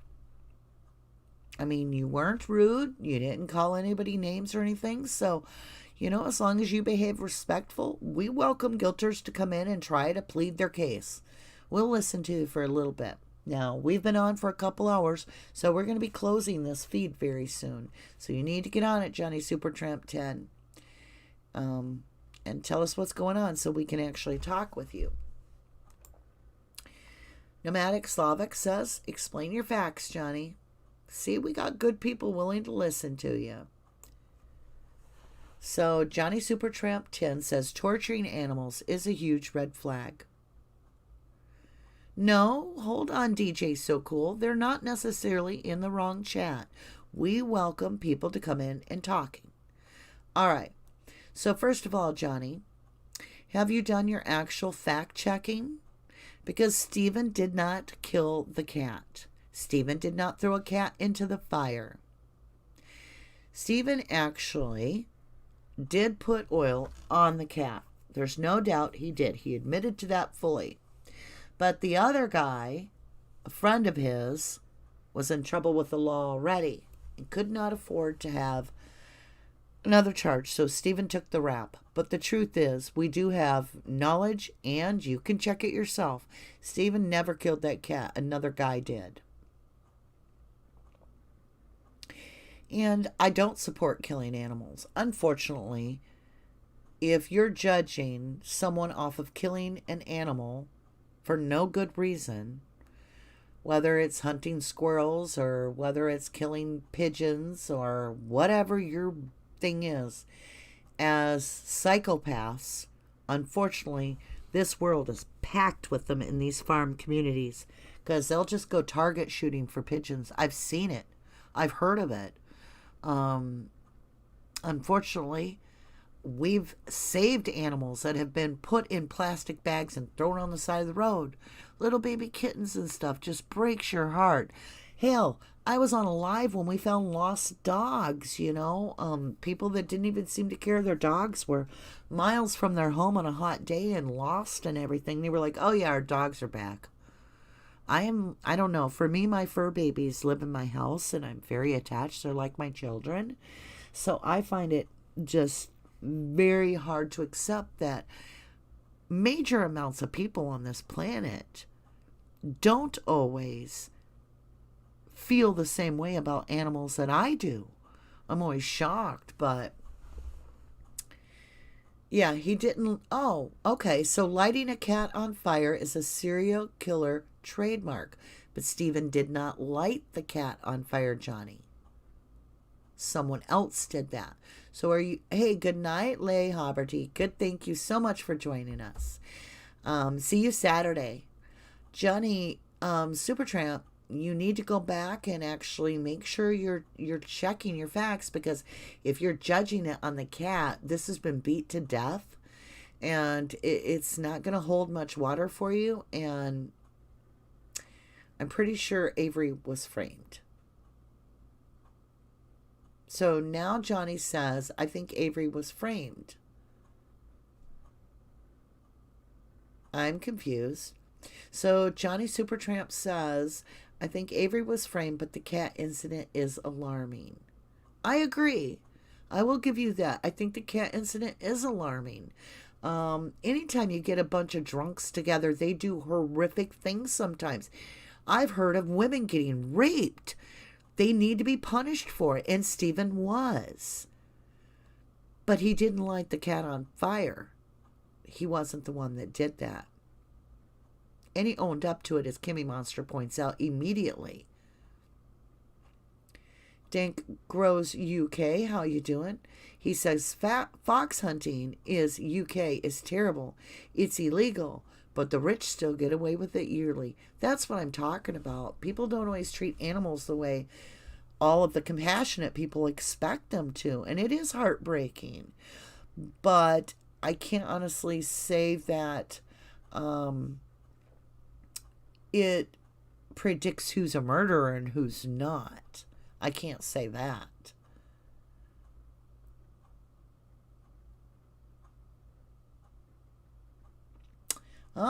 Bethany Marcy says, is Johnny KK who can't keep away? I don't know.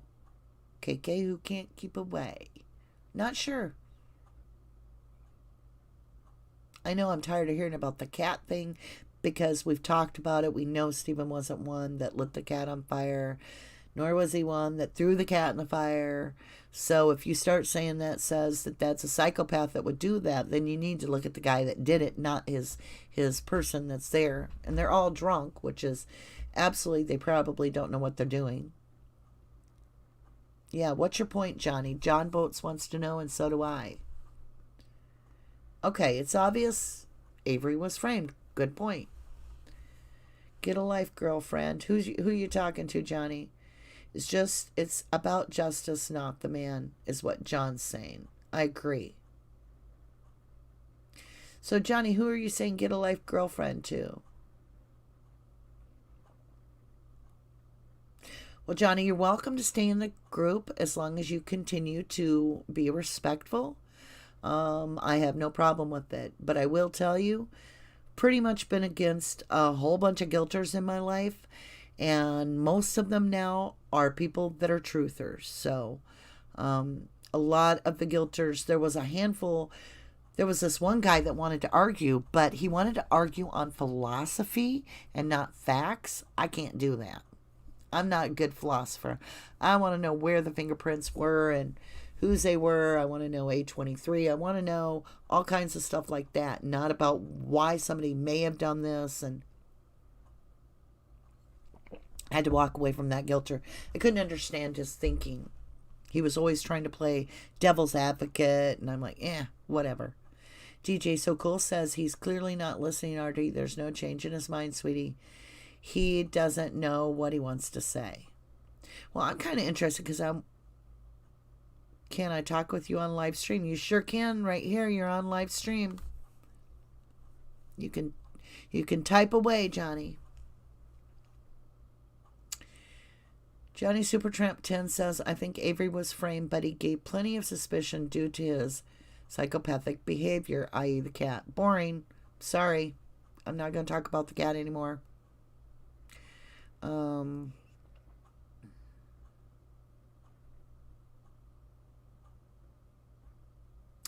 Carol says, running a cat rescue in Jefferson County, Wisconsin, only wildlife rehabilitator. I see way too much gross and disgusting things people do to animals. But this is not Stephen. The poor cat, yes.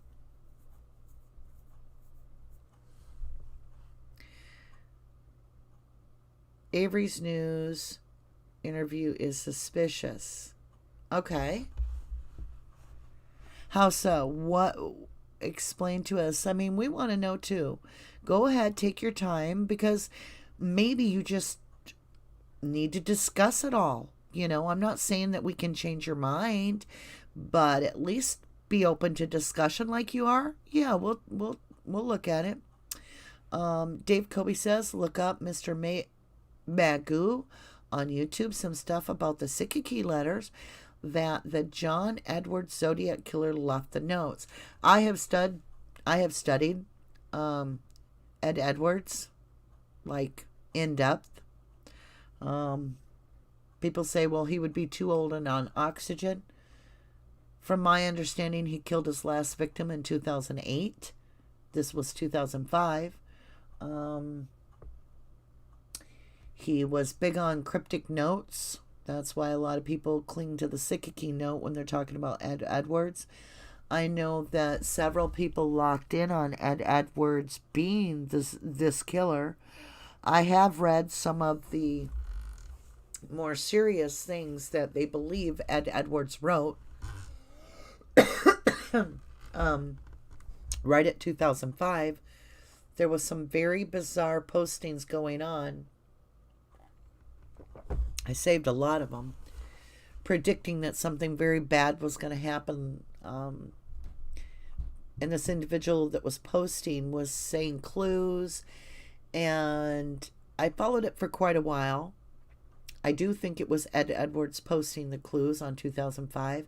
He was saying very bad things were going to happen in very cryptic ways. But when I cracked the code I knew I cracked this part of the code because all of a sudden I got a 1, 2, 3, 4, 1, 2, 3, 4. And it was basically just adding numbers together. There was no math. Whether it said a plus or a minus didn't matter. I was just adding numbers up until I could get to a single digit. And I got 1, 2, 3, 4, 1, 2, 3, 4. So I knew I was onto something. Also, there was a lot of repetitive 8s over and over again, and a lot of repetitive 3s and so forth. And I looked at Ed Edwards, and his real name wasn't Ed Edwards. He chose that name himself, which is repetitive. There was just a lot of interesting things about Ed Edwards. I do feel people write him off without even looking at him. And I do dig into things like that. So I can't honestly say Ed Edwards is in the clear. But I just didn't find anything that linked me directly to Teresa Halbach or Steve Avery. There was a thing about, there was some Avery in the Ed Edwards previous case, and he likes to use a play on names, so they were thinking Steve Avery. But to me, it felt like a little bit of a stretch. But he did like to frame people for his own murder. That's for sure. So I think it would take a whole video dedicated to Ed Edwards to be able to really dig into it. I'm not sure I have the energy because he's complex. And before he could even serve his term, once he was caught, which he was turned in by his own daughter, and he was a notorious serial killer. But before he could even serve his own term that they got him for, he died, coincidentally. Bum bum. So I often say that Kimmy Monster, this case is like an onion. It's like layers of lies. Carol says, oh my God, I met Ed Edwards. He tried to get me in his van to rent a farmhouse. Oh, how horrifying. Ed Edwards called himself the Hatch Man. Like Hatchet? Is that what he meant? Oh, okay. Johnny Supertramp 10 says, I think Brendan Dassey killed Teresa. So you don't think Stephen did, but you think... Oh, okay. Interesting.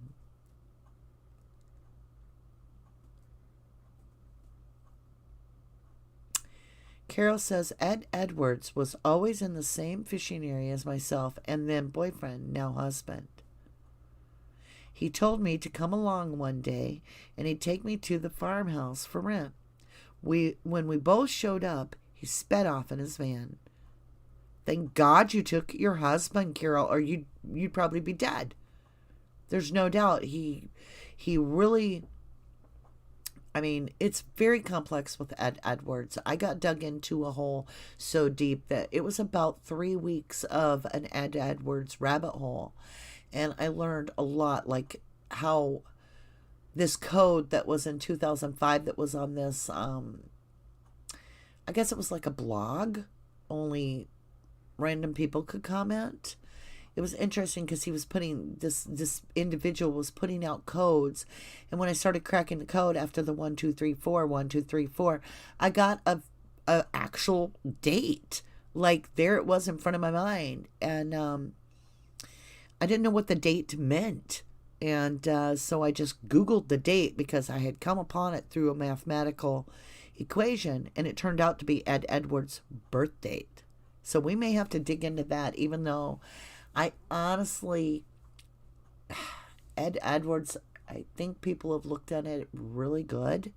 And if by now there was a way to prove Ed Edwards was in the area, I feel like it would have happened.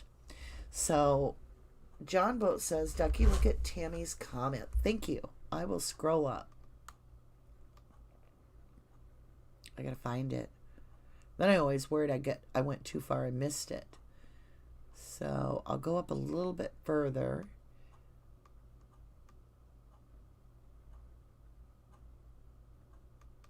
How far up? Sikiki, when I Googled it, means native or inhabitant of Germany, also High German. Sikkey. Okay, so everybody that Googles, we get different hits back on Google based on our prior searches, though. So let's see if I get the same thing. So you're Sikkey. So you're basically pulling out the I. Okay, let's try it. Am I sharing desktop again so that you guys can see? All right, let's try if we get this. So we're going to write Sikiki, but we're going to take out Sikkey. Okay, let's just hit the button and see what we get.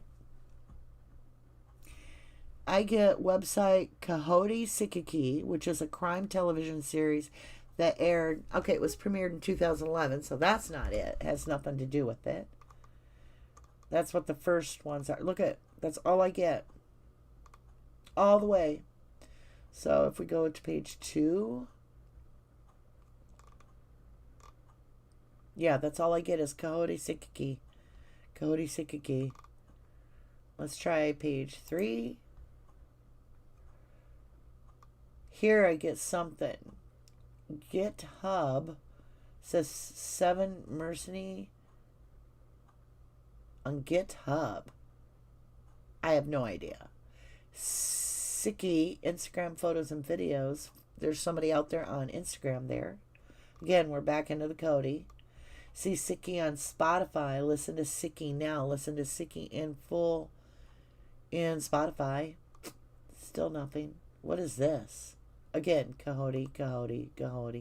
So we'll go back to page 4. Yashrat and Sony Entertainment presents. Yeah. I have no idea. I don't get it, you guys. That's why I say it's so hard to do research where you know that it's not geared towards your own searches, because basically the web doesn't work the way it used to, where you type in banana and you're shown a banana. So you type in banana, and now we've got web crawlers that mine our information and track us and know more about us personally, what we like to see. So are we looking for Banana the movie? Are we looking for albums? What are we looking for? Are we looking for the fruit, right? So your web crawler back there actually goes to work for you personally nowadays, because we're being tracked, and it will bring back what it thinks you're looking for. In this case, I don't get anything about German yet. I'm on page, 4? I'm still on this Coyote Sikiki to wrap up. Crime Patrol 4 to take its place. Didn't even air until 2011, so it can't possibly matter. But look, I'm on, let's just jump to page 9 and see if we're still getting it. Okay. Sikkey Key is a Quan obituary. 2018, doesn't matter. And then we're back to this Coyote. So it doesn't always work the way we think it does. I don't know. Here's a book, The Devil's Workshop. Musings of an Idle Mind. And it talks about, I did not have a Koti Sikiki in my pocket, having lost my tattered wallet to some pocket mar near India Gate. It was for the first time that I felt like a refugee.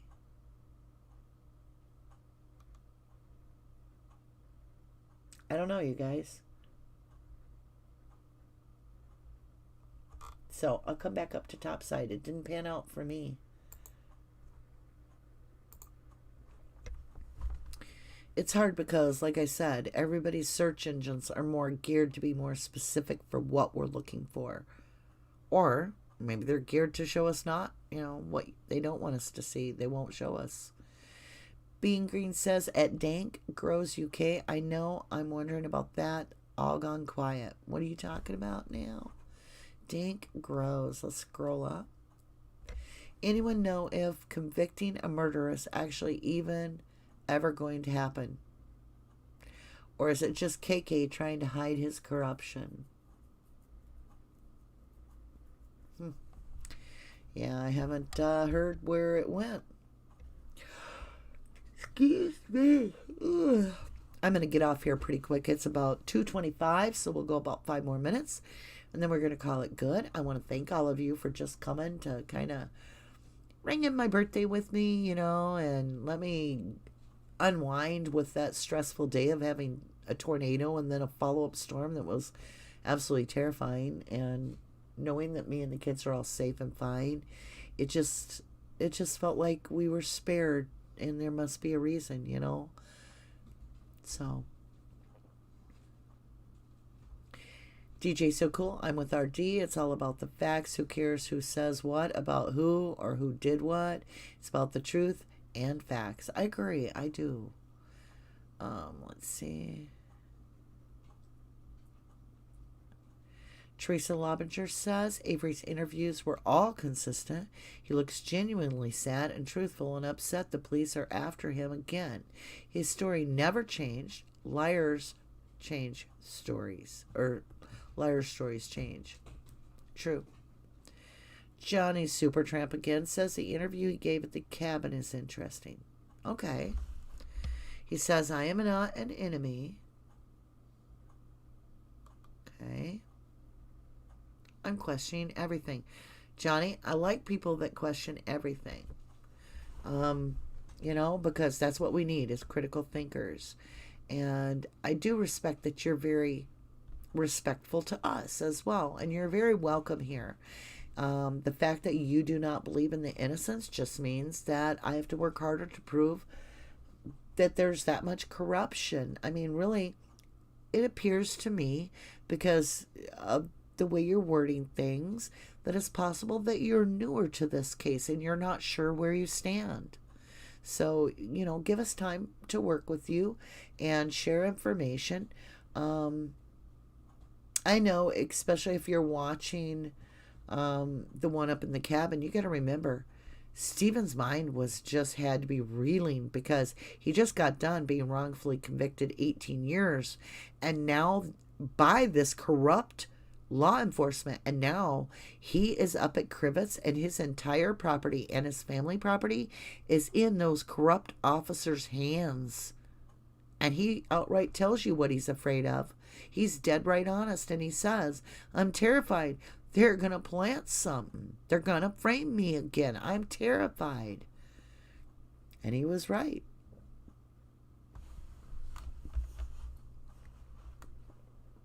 So Teresa Lobinger says, okay, Johnny, after we're all finished with the news conference, then what's your next thing? Right, give us some ideas. But Johnny, instead of it being a thing where we convince you, just hang out for a while and pay attention, and you might learn something that you weren't expecting.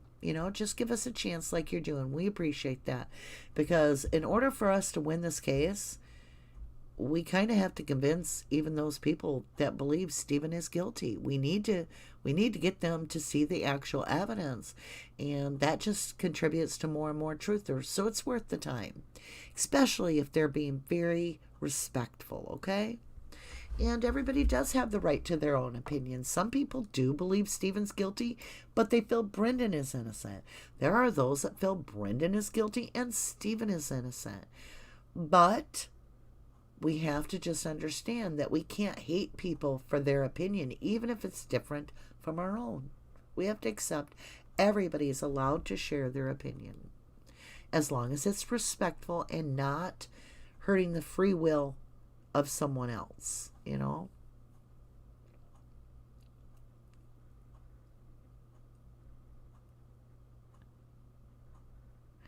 Let's see here. Still blows my mind, Carol. That you were around Ed Edwards. That's so creepy. You are so lucky that he did not get his hands on you. Carol says he told me to come along one day and he had me at the farmhouse for rent. Yeah, and then when she showed up with her husband, he sped off in the van. Ugh, that's so creepy. Bethany Marcy says Stephen has admitted to any and all crimes he's done. He isn't a saint, but far from a killer. Excuse me. Ooh. I think Johnny is KK, whom can't just admit he was used as a patsy scapegoat when this case finally crashes. Could be right.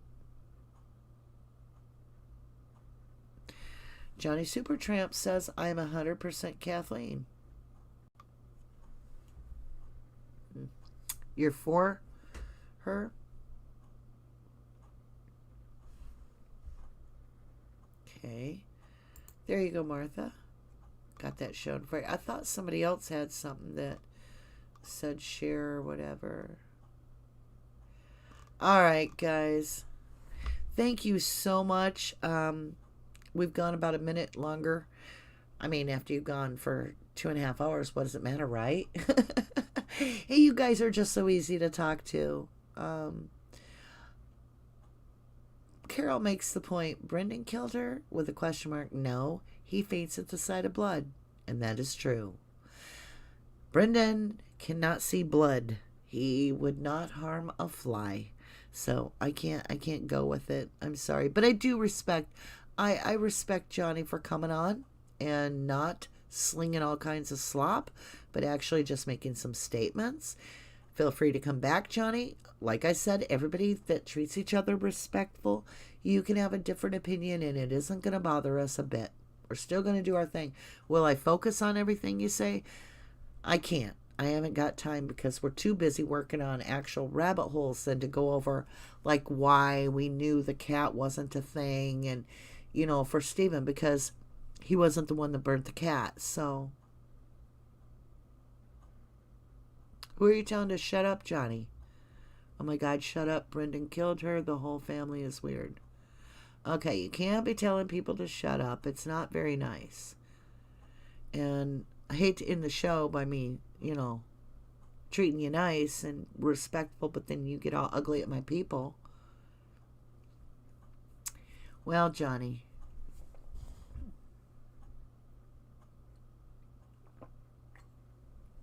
I think you're going to have to learn your manners to hang out here, my dear. That or, you know what we do?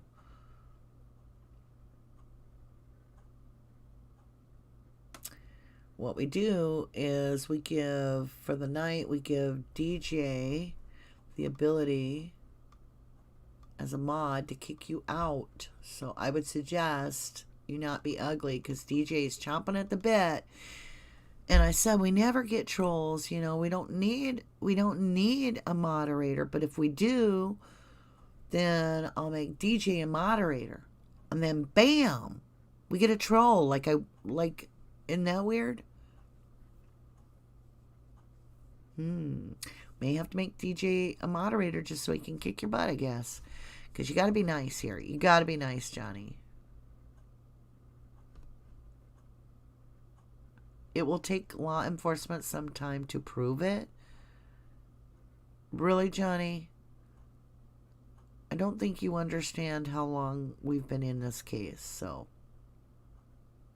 you're getting a lot of attention.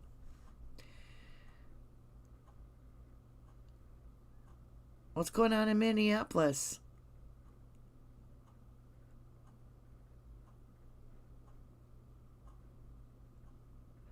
Oh, Bobby. Okay, Johnny, honey, listen to me. Brendan was the young boy that was on the school bus. Bobby is the older brother. And then there's also Brian, who's older than him. Are you talking about Bobby Dassey?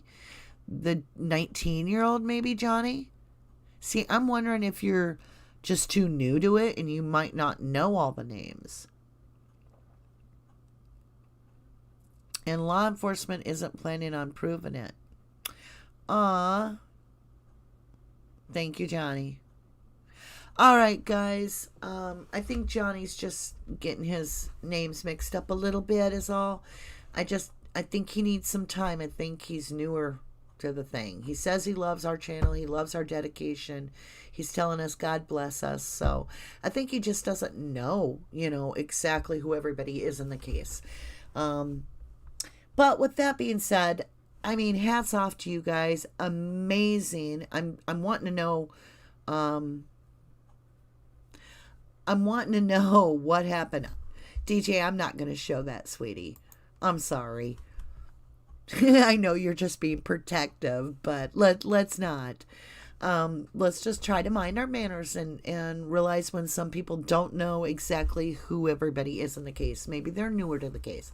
But what happened in Minneapolis now, Daisy Lady, before I go? 4 cops fired. Cop killed a man by choking him with his knee in broad daylight in front of a bunch of people and caught on video. What the hell are they doing that for?